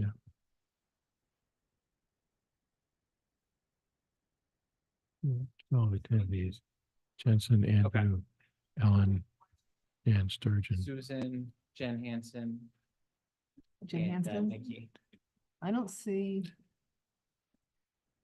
Nikki's not there. Jen is there. Okay. And who's the third one? Susan. Alman. Susan. She was, yeah, she's there. Okay. Susan's great. there. So we have 6 out of 7 voting members, and we also have 3 ex officio. So thank you for having us. It's been a long road to get here, as Andrew knows, just trying to schedule this presentation, but kudos to the efforts of the entire committee for taking the time to get it right. Unfortunately, everything we're going to walk through tonight is probably going to sit on a shelf for about a year, and we'll explain what that all means, but it's a critically important step to understand and is a very different and dynamic answer than what the former capital planning committee had presented previously. Let me know when you're ready. I know the slides are up there, but then I messed around with the participants. But our first slide is just a listing of our members. As you all know, you selected our membership from a very wide variety, right? Some represent boards, committees, commissions. Some are at-large members, and it was absolutely the right setup.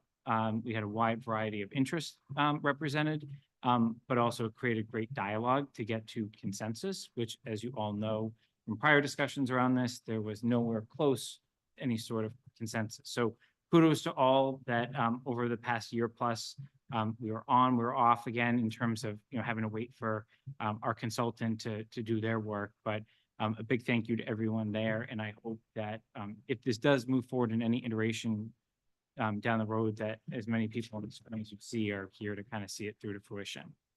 Next slide. So everything we're going to talk about here is unanimous, right? Which is, I think, critically important given the wide representation that we have.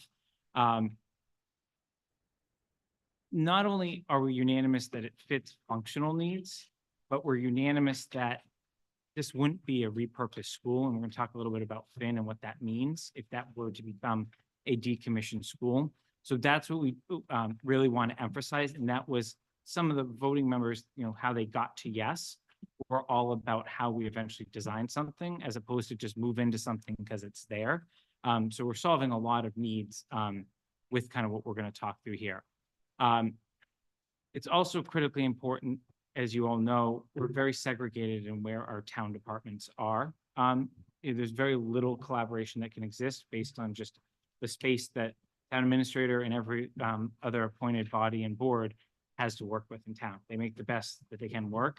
This now will really create a multi-generational sort of plan for the community that people of all ages should hopefully be able to support and see themselves using.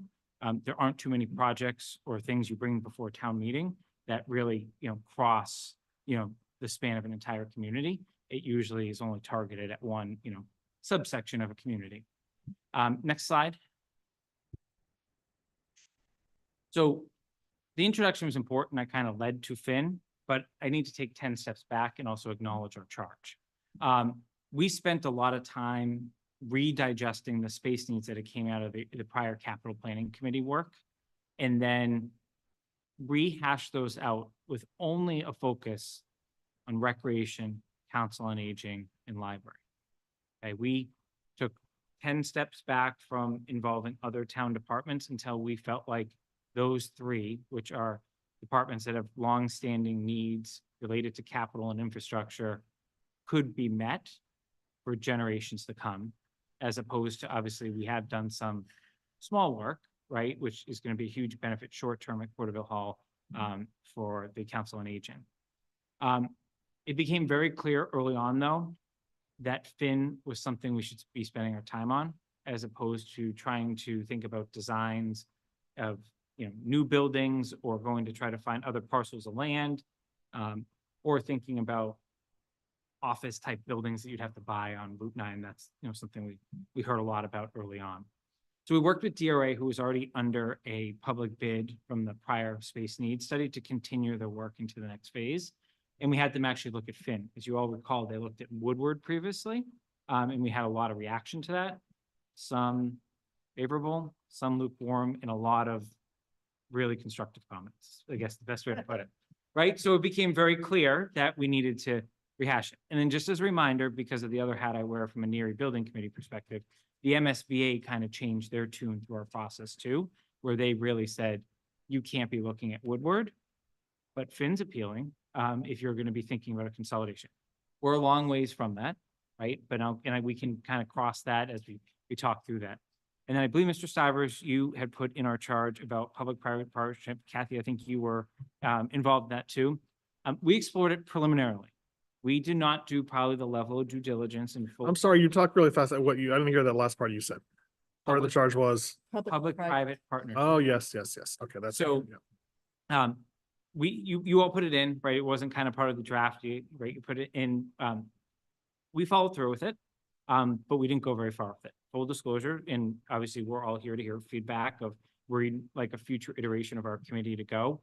And that was mainly coming from the recreation side. When they explored how it would impact their operations, it just didn't fit with how a town like Southborough would run their recreation programming, and it really be turning the keys over to others. And then there was also concerns about then how that would meld in with the Council on Aging operations in the same facility and how that would all work. So we looked at it. We definitely didn't do the same level of detailed work that you're going to hear as we move forward here, but I wanted to at least acknowledge it because, you know, we did check that box, maybe not in a bold check mark, but welcome ideas as we go forward. Next slide. So I didn't feel like putting in the committee didn't, you know, a ton of slides, but we wanted to kind of show you the art of the possible in really why we got excited about Finn. I know the color coding is very small. We'll post the final detailed report that you all have access to online as part of our final documentation. But the punchline is the yellow would be shared space, right? That would be available to multiple user groups within the town. Orange would be the Council on Aging, and just to orient everyone, the orange is on the front part of the school, right, where the bus loop is, for anyone that's familiar with it, and on the Richards Road type side. There would be the ability to create, obviously, a very dedicated entrance there, just like the school already has, but to really cordon off the operations of that primary function of COA, but also give them adjacent spaces that they could share with other user groups along the way. There's a darker pink coloring in the front corner of the building. We did put what could be space for youth and family, should they need space, but in full disclosure, we do not work with Sarah and her team, and they would have to be further consulted. But there is, again, this is to show the art of the possible of things that could be examined on a future design. In the back of the building, you see a lot of green. That's recreation. So in addition to the yellow space, which you naturally think about recreation, because it'd be shared, the green would be actual functional space that recreation would be able to use to run all of their programmings, including camp, in one building. And then you'll see the purplish color, that's library. And Janet can speak to any specific library questions, but given the MBLC grant, right, and the feasibility funding that is on the warrant for this year, and the conclusion by town council about the deed, right, that clearly said that building next door or down the hill, right, always has to be used as a library. Our partners from the library were very collaborative with us, right? Instead of just trying to fill the library space and show how a new library could go there, they realized that most likely, even though the MBLC will require multiple site alternatives, if we do a construction project related to library, it would likely be down the hill from here. Again, that could change, because here's the good news. You could actually fit the library in to this building if we needed to down the road. Again, we would want to know that up front. The other good news is we have iterations, if anyone read our 60-page report in detail, you also can see that we have the ability to temporarily house the library should a construction project happen at the existing site as well. So there's a lot of exciting alternatives. The good news is, as much as a lot of us probably wanted to continue to design, we can't. Right? Our intellectual curiosity was piqued for sure. And I think a lot of people are excited about the possibilities here. But this is just one iteration. If you look at our full report, there's a lot more iterations that are out there that we kind of, either dismissed up front or would be subject to further design, mainly because you need to figure out, is this school available? And then what happens with the MBLC process with the existing library building. Another huge thing, you'll see it in some of our bullet points, is storage. That is an age-old issue for all of these departments. And we are also able to accommodate storage needs for these departments within the existing infrastructure without any sort of additional bump outs. Obviously, there's going to be some reconfiguration in cost associated there. But that was really all the departments are really talking about that. And then finally, from a library perspective, this also does have the ability, if the library so chose down the road, to be an annex or kind of, I'll call it, storage for items that they don't regularly use. So again, there's a lot of possibilities regardless of what happens with the MBLC process that's forthcoming. So just two, quick questions that I had are, So if if we did this, actually, I have three questions, but, so one is, if you do this, what happens to Corderville Hall? Or is that just beyond the scope of? I think you would want to see, for like, big if, right, and I can't emphasize this enough, right, is the school committee. Not town meeting, not anyone else has to vote to decommission a school, right? That's like, if you have like a decision tree, that's like the first thing. They're not gonna vote on that until they know what town meeting thinks about the cost of a Neary building, and does the town actually support more than 2 grades at a Neary, right? So you almost need, you have like a town meeting vote on a plan, right, which you're gonna hear all the vetting, then you get to that. Then I think, should we end up in a scenario where Finn will no longer be a school, that's where you have to have a building committee for Finn now, a community center building committee. That committee would be charged with refining this, figuring out what are the needs of these departments now, 2 years from now, for the next 30 to 50 years, right? And figure out what space is left. We do not envision, and you'll see this is a bullet point that the committee felt very strongly about. We don't think you should anticipate municipal offices in this building of any sort of substance. There may be a department or two you think fit there beyond what we've shown on the screen, but you shouldn't think about how we had the Woodward diagrams last year, where town administrator's office, school administration, we don't foresee that fact pattern based on our work, nor would we recommend it based on the needs that, in particular, our recreation, council on aging, and library colleagues outlined during our work. But remember, it's not just senior center down at Corderville Hall. Yeah, You've got yeah, other yeah. departments too that would give them more Like room. half of the building. Yeah. And then there's also on the draft warrant, an article to apply for and accept $150,000 for a grant to pursue a new library, and I'm trying to think about how that relates to this. I mean, on one view, I'd look at it, it's just kind of, it's a grant, so why not take it?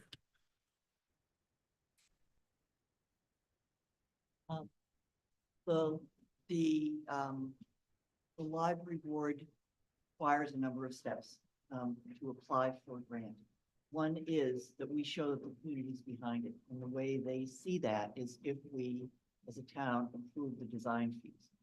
We can't even apply unless the town votes to approve the design fees. So that would be a hard stop. Town doesn't. The next step, obviously, is the actual application.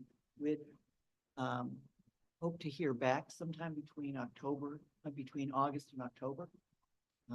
It's hard to read. Ryan thinks that it's not like they wait to tell everybody at once in October. Thinks the information comes out in steps, but it might be October. And then if they don't approve it, then I think we're off the books. The new way they do this program is you don't get like just put off till the next year and reconsider it again. It's years out. So this is your window, right? It's not anything to do with this. You'd be doing this anyway, even if you didn't have this. No real relationship. Okay. Well, yes, except that, well, no, part of the process is you have to, part of the library process is you have to have investigated other sites. Right, but still the timing is because it's the right timing. The window is opening up to be able to apply for this, and that's what's causing you to put this on the warrant this year. Right. Right, It Marguerite? is nice that we can do these plannings at the same time. Yeah, yeah. I do. Let me just layer onto that. Very rarely in municipal government does things actually line up timeline wise. But I think we all hope that the library article passes at town meeting and then we get accepted into that grant cycle. I think we all hope something happens at Neary. What the scope of that is, let's just wait and see. You're gonna be able to actually go to town meeting and say, these are our three, if all that aligned, right, these are our three major infrastructure needs from a building perspective for this town for the next 30 to 50 years. And you're gonna have relative cost, right? You may not do it all at the same time, right? But you're gonna at least, very similar to, I think back to Kathy and Sam, when you were on advisory, right? And public safety was coming forward, you were able to say that public safety, building that and spending $20+ million was not going to inhibit our ability to do things 5 years out, right? And that answer is still correct, right? Now, we're going to at least know the population of what all these projects would potentially cost, and then be able to take a step back and say, how much can we afford?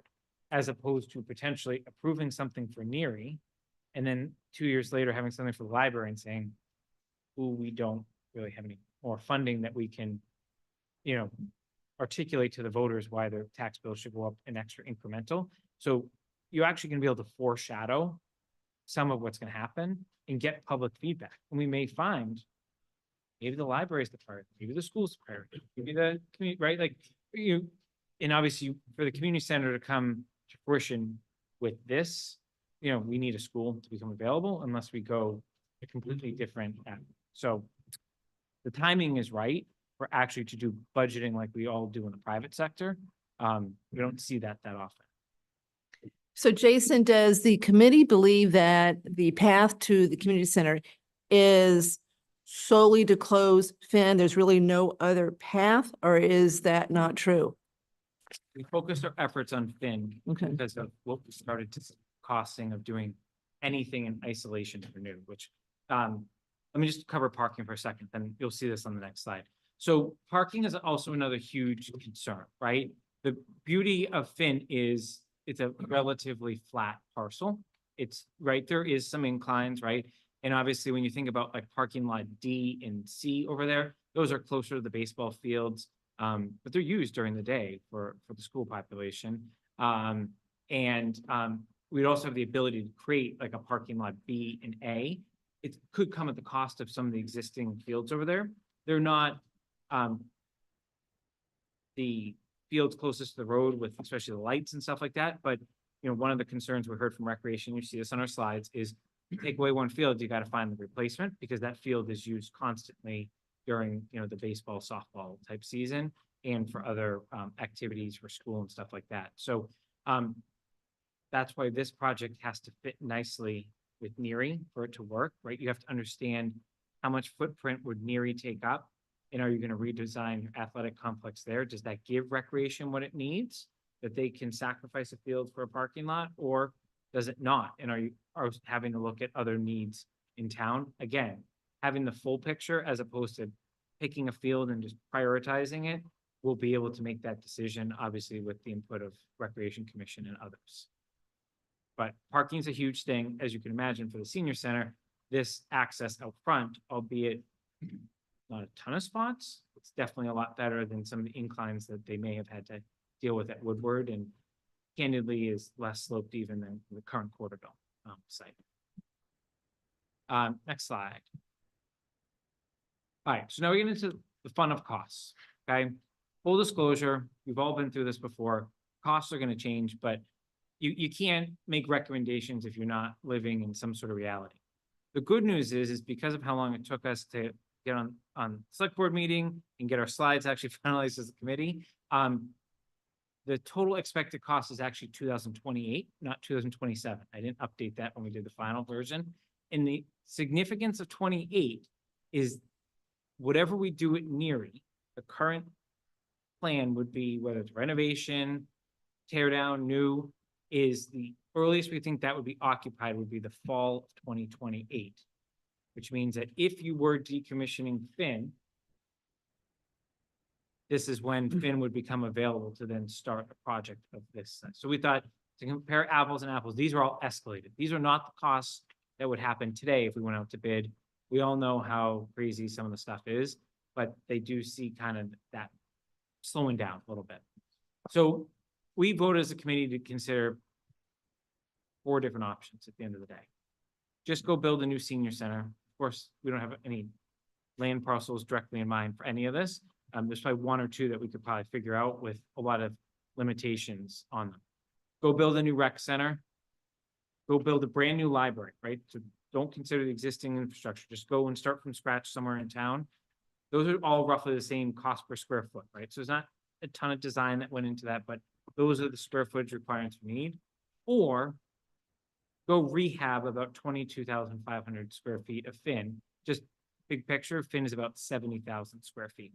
So that most of that 22.5 is specifically for Council on Aging.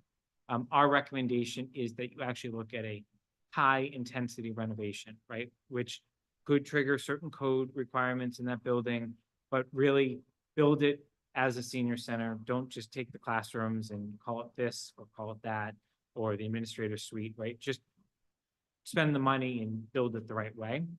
The good news is anyone that's been in that gym, phenomenal gym, you're not gonna have to do anything to that. Recreation will be able to take it over tomorrow. Storage is storage, right? You don't, right? And then public meeting space is very light retrofitting for some of that. Of course, there would be some slight needs, you might want to retile floors, all that stuff. That's what that 14.7 really encompasses at the end of the day. And it's really focused the dollar wise. So that's where we obviously got a little excited, right? 14.7 is a huge ask. Let me be very honest, right? That's about 75% of what we just built a brand new public safety building for, but you'll be 10 years out from that at that point, and we all know what's happened. And would it include you'd have a new HVAC system? It would have, Because, it'd have some, yes. right, the mold issue and the wind, air conditioning units, Well, and keep in windows. mind, you we get are rid of gonna all that. mitigate hopefully some of that with the Yeah. articles at town meeting, because we Yeah. did, from a capital perspective, focus on Finn with the school this year to make sure that, right, that's where we're doing free cash so that they can mitigate it now, but we'll know a lot more. I don't want to dwell from community center, but capital has recommended that the schools think about permanent HVAC at the buildings we're going to keep in our infrastructure for the foreseeable future. So Trotter and Woodward, we didn't want window units. We want, tell us what it's going to cost to make it right. We obviously are doing what I'll call Band-Aid at Finn for the next 5 years, because you can't ask the schools to be funding a project that, and ultimately we all fund it, right, as taxpayers, but you know, they're not going to advocate for that other than just keeping that building occupiable for this and safe for the students and the faculty. So you're 22.5, so the other 47.5 is okay, like the gym. So you only have to touch the 22.5 to get Finn to where you think it should be to do all the things you showed with the colors. Mm-hmm. The only, right, so like, yeah, so the only exception would be is, let's just say there's the library gets the grant. Yeah, so the library still could be separate. So you could do Yeah. Finn and then do the library and spend 42 versus a lot more. That's a new, everything Ryan has at least educated us on is they like to renovate, expand libraries. They don't like to do it, start, go look at Marlborough Center, I think is the best example of what they did with that historic structure and then, you know, built on around it. I think 90% of the grants are used for expansion of the building that already exists. They do have a prejudice towards smaller libraries right now. Or smaller town libraries. So, and also keep in mind with the library, right? If we know that we're gonna have Finn available to us, then it changes like their need for public meeting rooms potentially, right? They're not gonna be focused on having, you know, a huge public meeting room. They're gonna use that for their library programming, right? And not being trying to accommodate the select board that wants to have a meeting, not that you go there for their meetings, but you get my point in terms of lack of meeting space in town. If I can jump in, Jason, correct me if I'm wrong, but that 22.5 has a low, has a section of that for the senior center that would be high intensity renovation. And then there's a number of areas that would be low intensity renovation. So it's not just the senior center, that 22.5 number. It's actually the whole building, but there's a lot of spaces that don't need to be touched. But it's not just one department that would be touched. Yeah. Yeah, and that includes all the site, there's no additional parking lots and stuff like that as well. All the best. Yes, the bathrooms are gonna need some work. As you can imagine, they're not designed for adults in most areas of that building. No, they're not, are they? So Jason, I'm gonna get in trouble for this one and probably get you in trouble too. But if we were to go the Finn route, right, then there really is no need for 21 Highland at that point. You've moved rec over. We've got a solution for youth and family services, pretty good one that she likes too. So she comes out. So there's nothing to be put into 21 Highland at that point. If this vision goes forward, correct? Rec moves over completely. Yeah, and Jen's on, I don't know if Jen wants to speak to whether that's a preferred option for rec. be at Finn as opposed to 21 Island? Yeah, it definitely is a preferred option to be on site with like a full complex there, so. With Finn, Jen, is that what you're saying? Yeah, with Finn, yep, because we'd be right there on site with all our fields and the gym and everything like that. That would be ideal for us. And also being co-mingled with the senior center, like that is even more preferential for us. All right, so definitely the 21 Highland Future Use Committee should have a copy of this Mhm. report. And any of one of us, or I know we're gonna be disbanded in like 10 days, but any one of us, I'm sure would be happy to go meet with them and just explain the journey that we've been on, just to educate them and hopefully inform how they decide to proceed or recommend. how Al? to Proceed. First, thank you. This is excellent work. I completely misread this when I went through it, so I Danger my blood pressure went right up to there. This is how much we're gonna spend. Yeah. Add up all the, So, a couple of questions. And the building was built as a school. And, I think we're all engaging in a little hubris if we think we know what the community is going to need in 30 years. Have you given thought to returning it to being a school at some point in the future, should it be needed? Right now, we don't think that's the case, but I can't predict 30 years into the future. No. Okay, that's a fair answer. If you're gonna invest, I mean, this is my personal view, others can weigh in. You're gonna invest 14+ million into redesigning it for council on aging space, then you're gonna need to, part of NERI building committee's work is going to be answering their question of what if the school enrollment magically pops beyond anyone's wildest imagination? What do you do? And I'll just ask you to remember, as part of those discussions, Trotter is there's a significant vacancy in how they use that space right now. Like there are just spaces in that building that are. Yeah.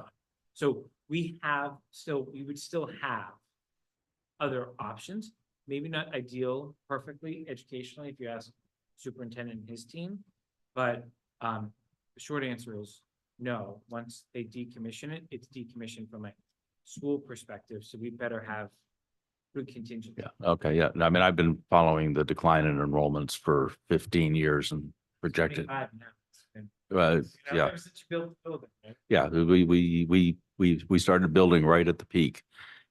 Timing is a marvelous thing. All right, thank you. This is excellent work. We're almost done. Next slide, Vanessa. So big picture, we've already gotten to it, right? Finn is well suited to be a community center. Recreation, like Jen already said, full access to a gym, indoor programming camp, council on aging. They're in one spot, all their programming. You have a cafeteria there, you have assembly space there, you have gym space there. Library can take on many different iterations over time, depending on what happens with their programs, so they can keep going with everything they were going to be doing, even if they're in a silo, but they've been teaming with us so that, they're not going for a huge capital article. Someone else is going for a huge capital article all at the same time. Storage, I already touched on, youth and family, I already touched on. And we really like the idea of flexible space, right? Just doesn't have to be, anchored to, this is recreation's room, this is library's room. There's a lot of timing things, right? The Council on Aging uses the building primarily during daylight hours, recreation primarily, not always, right? Would need it after school, right? And then you can have those intergenerational programs during the day. If Finn doesn't become available, which is beyond the control of anyone in this room, of course, then new construction is likely going to be costly and very isolated. It's not going to, it'll make one group happy, right? But it won't make all three. And I think as someone that just sits here from a capital perspective, and I don't represent any of those three, I think all three have very valid needs in a tremendous amount of community that they serve. So we'll have to go back to the drawing board, and we will in some subsection if we have to, but let's see if we can get it all to work. On the back side of the slides, and I'm not going to walk through them, is each department that was represented on our committee did kind of include some of their leave behinds so that none of us are around for a future iteration of this. Like certainly someone could replay this meeting, but it's all right there to pick up and kind of keep going with whoever decides to represent kind of this effort moving forward. So can we go back to the slide with the numbers on it, the 14 and the 28 and the 48 and so, yes, we can't make a decision tonight at all. We're just, you know, we can talk and vet and recommend, but I don't see how realistically we can even consider a new senior center and or a new rec center. I mean, to me, the best we can do is the new library or expansion of the existing library and Finn. I don't see how these two are even feasible, given what we know NERI is going to cost, no matter what we. Right, okay, Acknowledging all right. Numbers. I mean, I'll chime into this one.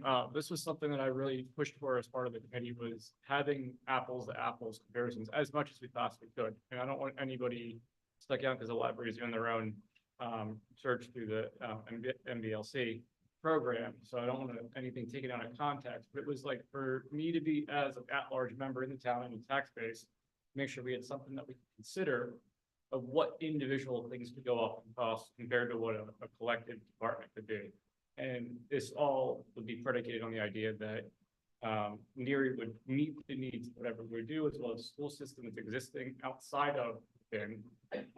Any 40B projects, anything else, not in the scope of what we talked about, something that we did have discussions throughout the process, that this would come off the table if we would have to meet any of those kind of things. So I think as a full picture, we wanted to make sure that we walked away kind of looking at the thing as a financial taxpayer base. At least I was really concerned about that, to know what we were considering as this, with this as an option. And we have Vanessa, if you keep going beyond my conclusion slide, there's kind of the next steps, right? So how do you advance this, right? Other than let it collect dust on the shelf for a year or so, is you know, see where the community lands in NERI, right? We're going to know approximately a year from now where the building committee is recommending we go, where MSBA is recommending we go, and more importantly, what the voters decide, right? And depending what the voters decide, you are going to need to be probably ready to have some estimates of in how you would kind of advance and phase this, and that's when you want the whole building committee in front of you to kind of advance that separate from the NERI process, because you do have some design work. I think there's an art of when you go to town meeting for design funding for this, right? Part of you, there's two arguments, right? And I don't have an actually strong opinion on one yet at this point, is you actually bundle it and do it at the same town meeting as NERI, right? And you say, community, this is what we're signing up for, right? Because if you don't do that, then the people that say, well, what happens to, if the recommendation is to close NERI, or excuse, close Finn, then they're going to say, well, what are you going to do with Finn? And what do you say? But the vote would just be for design money. Well, that's the thing. Your design money, we're talking roughly April of 25, right? You could do design money then, or you potentially do design money between now and then. I'm not advocating it's March, so and you're not talking a large amount of summer money. You're just talking enough to formalize what that 14.6 could be. But there's also the argument why you're going to spend a penny on Right. a potential that needs to go to town meeting and to the ballot, right? So again, it's something we can all discuss as we move forward. We have indicative pricing, right? So we have an idea of where this would trend, but there's some strategy, much to like a regional dispatch, right? Of how you form a warrant, you know, at least in my personal opinion, right? It'll be where 5 are sitting there, you know, in April of next year, right? Is Article 1 is the school project, right? Whatever that is. Article 2 is something related to Finn, if Finn is actually available. Right. And one thing I agree, and one thing I've found, you know, in the last year where we've been seeing what to do with South Union, NERI, Finn is, you know, making a commitment, going down one path where it kind of signals like, well, we assume town meeting is going to do this, goes over the wrong way. And it's just, think you're right, the gating issue is the town meeting vote on the Neary School, new Neary School. And then the rest of everything kind of flows from that. Yeah, I think, putting it all in one place is probably, let's tell the voters what this is really gonna cost and ask for the money. Then as you say, it's up to the voters. One thing I would suggest that you give some consideration to is housing a sufficient number of town departments so that we could dispose of other buildings and possibly turn them into money that could be used to help fund all of this. What we don't want is a lot of partially occupied buildings because, a bureaucratic rule is they will get filled whether they need to or not. So, yeah, I think some limited use of that space as municipal space should be given serious consideration, but that's down the road. Yeah, I think you obviously have a Neary Building Committee member on your board. Once it becomes clear, and we'll know this summer, at least where the trend is going, that we're gonna start asking for verbal feedback from the community on, is that may be the time you decide, maybe we need to have some more people around the table, whether it's a formal committee, right? We didn't have any employees other than the 3 you saw on the screen representing recreation, library, council on aging. But yeah, it's something to be considered. We just want to be careful not to fill the building to the brink before you even have it, right? Because things change, as you said, you don't even know how we're going to trade 30 years. Ideally, I'd like to, sell off some property and use the proceeds to help fund our other worthy endeavors. What properties do you want to sell? If, Golden Island? the senior center. Porterville. Yeah. If we can find, alternative space that works, these are assets and we need to be, we don't want to be maintaining them if we don't have to, and we'd like to turn them into money if we can. All right. Do you have any other points or questions for us, or any other questions for the committee? One other comment. The thing I like about our looking at all of these needs at the same time is that we'll hopefully avoid the tendency to overbuild. I don't want to work on a library that involves 17, exaggerating, conference rooms if that need is taken care of other places. We don't want any one thing to feel like they're the hope of the community for space for the next whatever years. We can look at it all and see what's really necessary, and no one building, overdoes. Yeah. Okay. I'd make a comment that I've watched this committee's deliberations over the last seeming like many months and been impressive in terms of where you started in terms of the conversation and where you wound up. Great progress and great sort of collaboration in it, which is not always the case on committees, but I think you've made a real contribution here. Very helpful analysis. Thank you. Well, when we were doing appointments for this committee, I was thinking that hopefully it was kind of a fun committee to work on, and Sometimes. Right? Okay.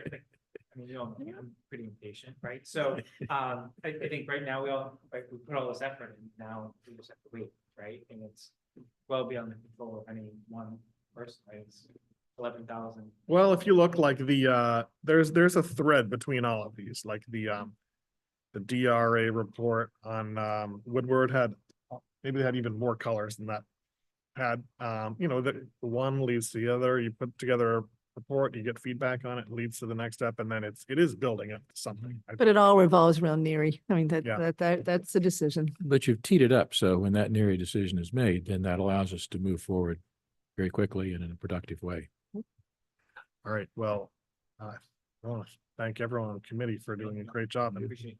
I think I need to officially adjourn us. So I'm going to adjourn the Community Center Exploration Committee at 9:01 PM. Is there a second? We need to do a roll call because we have Art not here. So Janet, Tim, Yes. Bill, Yes. Susan, Yep. Jen? Yes. These two. Thank you. Well, thanks. Are you going to have a dissolution party? Oh, Have that for us. Jason, before you leave, are you able to give just a quick, maybe 5 minutes on sidewalks or you're, I'm happy to talk. okay. Is that on your agenda? Yeah. It is, All it right, is. Perfect. Next. All right. Thank you. Thanks, Bill. Thank See you Thursday night. I know. Yeah, so as we're all aware, select board sent, and Kathy, I don't remember if it was this select board or the previously constituted select board sent CIPC a letter basically saying, we want you to look at sidewalks, start to finish in town, no limitations, don't worry about funding, right? Just tell us how we, right? That was basically the charge, right? The primary focus of that obviously was the 700K that you had allocated from ARPA funds to support sidewalks based on feedback from the committee, the surveys, all that. As you know, we had a change in leadership in the DPW in combination with the beta report. Obviously, I think we can all agree that the change that Bill has brought a different perspective. And he has challenged beta on some of the things and conclusions to really bring it forward to one comprehensive plan. So again, while none of us, I think, like waiting, all can kind of see the ARPA clock ticking. I firmly believe, just based on the interactions I've had with Bill, and Mark's been involved with him too, that he's going to have a very careful, thought out plan that considers not only future town meeting articles, but it also considers all the grants that are available at the state level from the Complete Streets and Safe Roads to Schools, et cetera. In December, Bill submitted one recommendation for a sidewalk project that would basically use the ARPA funds that you've allocated. I did not bring that to CIPC. I went back and basically said, Bill, I need more than one for us to discuss, just to understand, right, in way alternatives. I believe it was this morning, I got a memo from Bill with 3 alternatives that would utilize those funds. So my intent is to call a CIPC meeting in the next week or so. We will submit a memo on Bill's request. And I think the important part of why we wanted to see options is the success of the program we did a year and a half ago with Karen. It was the first time that Karen forecasted which road she was going to pave, the pros and cons of that. We made some tweaks, but I didn't hear anything after the meeting from the public. We got a lot of letters, right, before the meeting, but after the meeting, even I would say the most vocal critics of the DPW at the time all appreciated the process and transparency that you knew exactly what roads were going to be going down. Tough, right? Because there's a lot of needs, right? And there's obviously so much funds to go around. So I think we are on the right track to how we deal with this process moving forward. So I expect short term, you'll be able to make your motion on ARPA and get Bill moving with a bid package this spring. Longer term, I'm at the mercy of beta for us to work with Bill, understand the report, and come back with comprehensive. And the one big project he had was for Newton Street. That was the one. It's still his number one. Itself is like $1 million, right? Yes. So we'd use all the ARPA money and more. And a just for grant. once. He said he could get a grant. Okay, yeah. Which was one of the highest priorities in the 2015 report. So it's not inconsistent. It's not new. Yeah. And then there is one on the south side of town, is where the other options are. It's 2 projects that would combine into one. So that's what capital's. Okay. Yeah, I had lobbied Mr. Cundiff to give serious consideration to giving priority to the south side of town, given the incredible mismatch in our public investments over the last 15 or 20 years. But I look forward to hearing what you have to recommend. Well, he listened. We have 2 Yeah, options. yeah, So, I have a very specific idea in mind for the south side of town, and that's, obviously where I live too, so All right, it's so a we good made idea. Monster Street done. Let's hear that. Wait a minute. No, it's not mine. I don't. Your street got Not paved, only is it Andrew. My street, not a scenic road, it also doesn't need a sidewalk. If they get paved. Actually, I think there's a bigger thing that we do need to begin to address as we think about sidewalks, which is how we make that work with scenic roads, and it may require some legislative support, either from town meeting, or from potentially the state. And this is something we need to begin to think about, because otherwise we could end up spending more money on non-sidewalk related things necessary to actually get to putting down pavement. Over designating scenic roads makes sidewalk projects more complicated.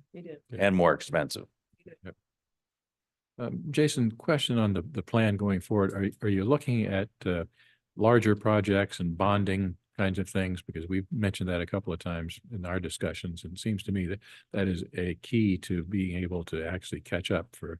That's what their charge was. The memo we sent to Okay. them said we want to look at the whole town and, Yep. and, we can't do it all at once. We want to see what we should do. Yep. And then we can decide whether we do want to bond it and But- get it done. Mark can attest to us, the first time I met with Bill, Mark was there within the first 10 minutes. And I don't think he had the memo. I don't think he had any of the background. Yeah. It was like the first Yep. meeting for capital.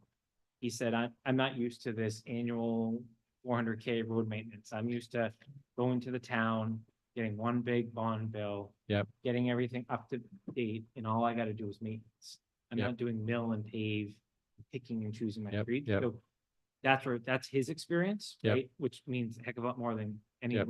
any of my Yep, yep. experience. So I think he's along that line. That's why I think care should go into it, because Yep. I think, as we know, whenever we go to road maintenance funds Yep. meeting, Yep. first question is my road on the list, right? Yep. So I think we will have a careful package that, unfortunately, it's gonna just add to some of the numbers we're talking about. Yep. But you don't have to do it all at once, right? You're Yep. giving an authorization, and that's where you rely on your finance director to inform and Yep. tell you how to deal with this. But if we don't do it that way, there's Yep. some roads that will never get done because they're just too expensive. You're never going to have the annual allocation that will get those roads done. So I am glad that he has the experience Yep. the other way. I mean, it's a challenge. I followed the discussion around the last 2015 project, and interesting problem in terms of how you set the criteria for what should be considered, what should be included and what not. So I'll be interested to hear what you come up with for that one. Yeah, I think the challenge is you naturally think about schools and Yep. sidewalks, right? Yep. And there's grants. So one of the things Bill said is, well, I want to wait for the grant. Well, maybe yes, maybe no. You're Yep. never going to get that grant, Yep. whatever you're looking for, right? I think it's Yep. going to be some discussion.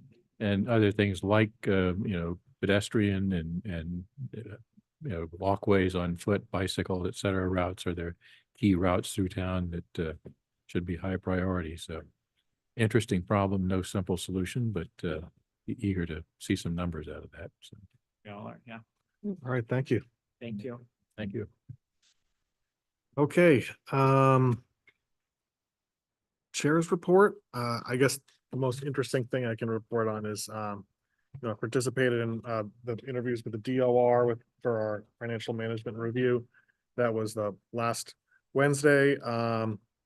Mark, myself, Brian and Carla, and Paul Sabelli and Andrew Pfaff all met with the folks from DOR. They're gathering information to give us recommendations about improvements to our financial policies. And one of the things which is going to be interesting is, I think as part of their review, they may have some really kind of bigger picture recommendations about structure of the town government that are things I think we might be interested in seeing.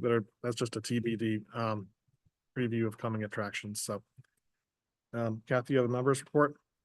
I do. So just piggyback nicely with Jason's presentation. So things are going to start happening really fast with the Neary Building Committee project. So as I've told in prior meetings, we've got the OPM and we've got the architect hired. They're well on the way. I believe by the end of August, we're going to know. So let me back up. This committee is going to be the one that recommends to the MSBA the project that we'd like to see. So we're not going to go forward with 6 different projects. There's probably 6 different ways that these projects could be done. There's 3 grade configurations, and you can either tear down the school and build a new one, or you can rehab the existing one. So that's your 6 choices, right? But this committee will come down to, with the help of the architect, by the end of the summer, probably where we think this should go as far as the recommendation of those 6. So we're not going to come forward with 6 to town meetings. It's going to be 1. So I think by the end of August, you're going to see where it's going. So here's 2 dates everybody should put on the calendar. So February 29th, which is, leap year day, and March 11th are going to be 2 public forums that residents are going to be asked to come and basically chime in on what they would like to see in a new Near East school, education-wise, et cetera. After that, yeah, they can still chime in, they can do it, but that's their 2 main vehicles for the public input. After that, it's going to go really fast. And then by the end of August, we should know kind of where we're going. And then, then it goes to MSBA. MSBA's got to vote, they've got to approve it. And then we come to town meeting the following April to present the idea for town meeting, special town meeting just for this, to then get, if it's approved, to get the debt exclusion on the ballot for May. So I'm probably going to do a report every single time we meet because it's really going to move fast. And, you can see there's so much tied to this project that we got to keep abreast of what's going on. Okay, Mark? So Amy Berry stole my thunder. Yeah. For the only item I had on the agenda, but I have 2 other items I just want to mention to the board just to tee them up for future meetings. I know right now focus is warrant and budget. But we did receive from National Grid their vegetation management plan, which we approve on an annual basis. Last year, we did that jointly with Planning Board. And so we'll take a look at that and schedule that for an upcoming meeting and invite Planning Board to provide, their comments and their inputs as a lot of, at least last year, the work included scenic roads. And hopefully the format, I haven't got a chance to look at it, but hopefully the format and everything is consistent with what we agreed upon last year so that it's a little more of a smooth process. We can do that in one meeting. Second issue, water rates, annual process that the board undertakes. Bill Cundiff is currently working with Matt Abrams, the water consultant, who has done the review work the past several years. We are expecting something from him hopefully by the end of this week. Last year, and Alan Marguerite got to miss this part. There was shifts in tiers, breakpoints. It was a long discussion. Hopefully we're not looking at structural changes like that. We're just looking for the water rates to represent the needs of the operations, including the capital and any debt obligations that are the responsibility of water. So hopefully it'll be a little bit more straightforward. It would be great for the board to try and get the new rate set sometime early in March, so that we can provide notification to the ratepayers when the bills go out in April, so they will understand what the new rates are before they start using that water under the new billing cycle. So I just want to give you a heads up. Those are 2 things that are coming, once we get past the hurdles of the warrant and the budget. Okay, on the consent agenda, I'm gonna hold A. Me too.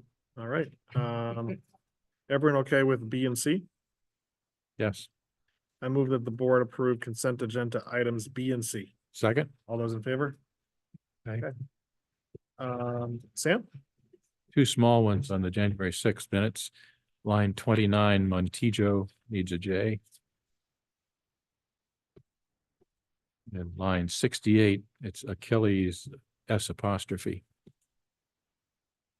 And then for me on line 18, said Mr. Dennington reviewed the process the select board has taken regarding the disposition of the town building at 21 Highland. I would say regarding the potential disposition of the town building located at 21 Highland Street.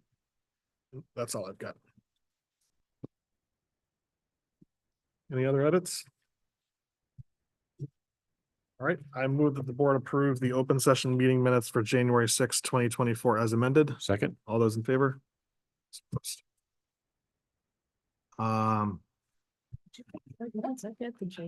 So our next meeting is gonna be on the 13th. There's still some work we need to do on the warrant, and it'll be a joint meeting with advisory committee, so it's gonna be a pretty big meeting. Any public comment? Yes, Tim. Yeah. Tim Fling, 18 Main Street. 2 things. one of them on the sidewalks you guys just talked about, ARPA funds would be greatly appreciated as trash cans on those sidewalks. It would help keep, you know, a lot of litter up, and it's one of the core reasons ARPA money exists, so I think you guys should really consider, putting some trash cans throughout town, using the money that was assigned for purposes of that nature. Second one, the water rates, they don't really consider multifamily uses. It's, you have a higher rate for the entire building. So if you have, say, three families, 3 units in that place, you're getting charged at a higher rate for all 3, which are rentals. So effectively charging the consumer, the tenant, at the end of the day, to pay for the higher rate at the higher rate the entire building is consuming water. So it's only 1 meter. It's 1 meter. So unless they're individually metered, which they, you know, not every place in town is, the landlord pays for that. So the landlord then has to pass the that cost back. I am a landlord. My last bill was exponentially higher than any other bill I've ever had.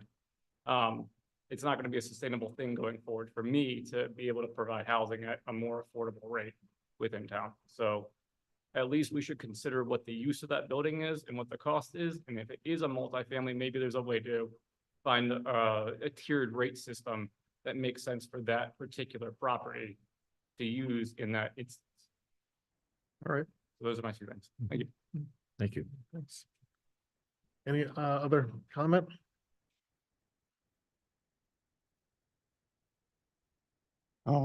Timlet Woodland Road, back to the warrant. You folks going to rescind your unfortunate vote on Sunset Clause edition? Are we gonna do that? I think we will consider it at the next meeting. I think we have. I'm ready to just adjourn and, Well, there are other people watching this, so the longer it stays out, the okay, fussier it's gonna be. all right. I'm tired and would like to go home. And this isn't the public comment, not Yeah. deliberation here. Yeah, but that's on, it's on the agenda to talk about the Okay. warrant, so. I move that we adjourn. Second. All those in favor? All right.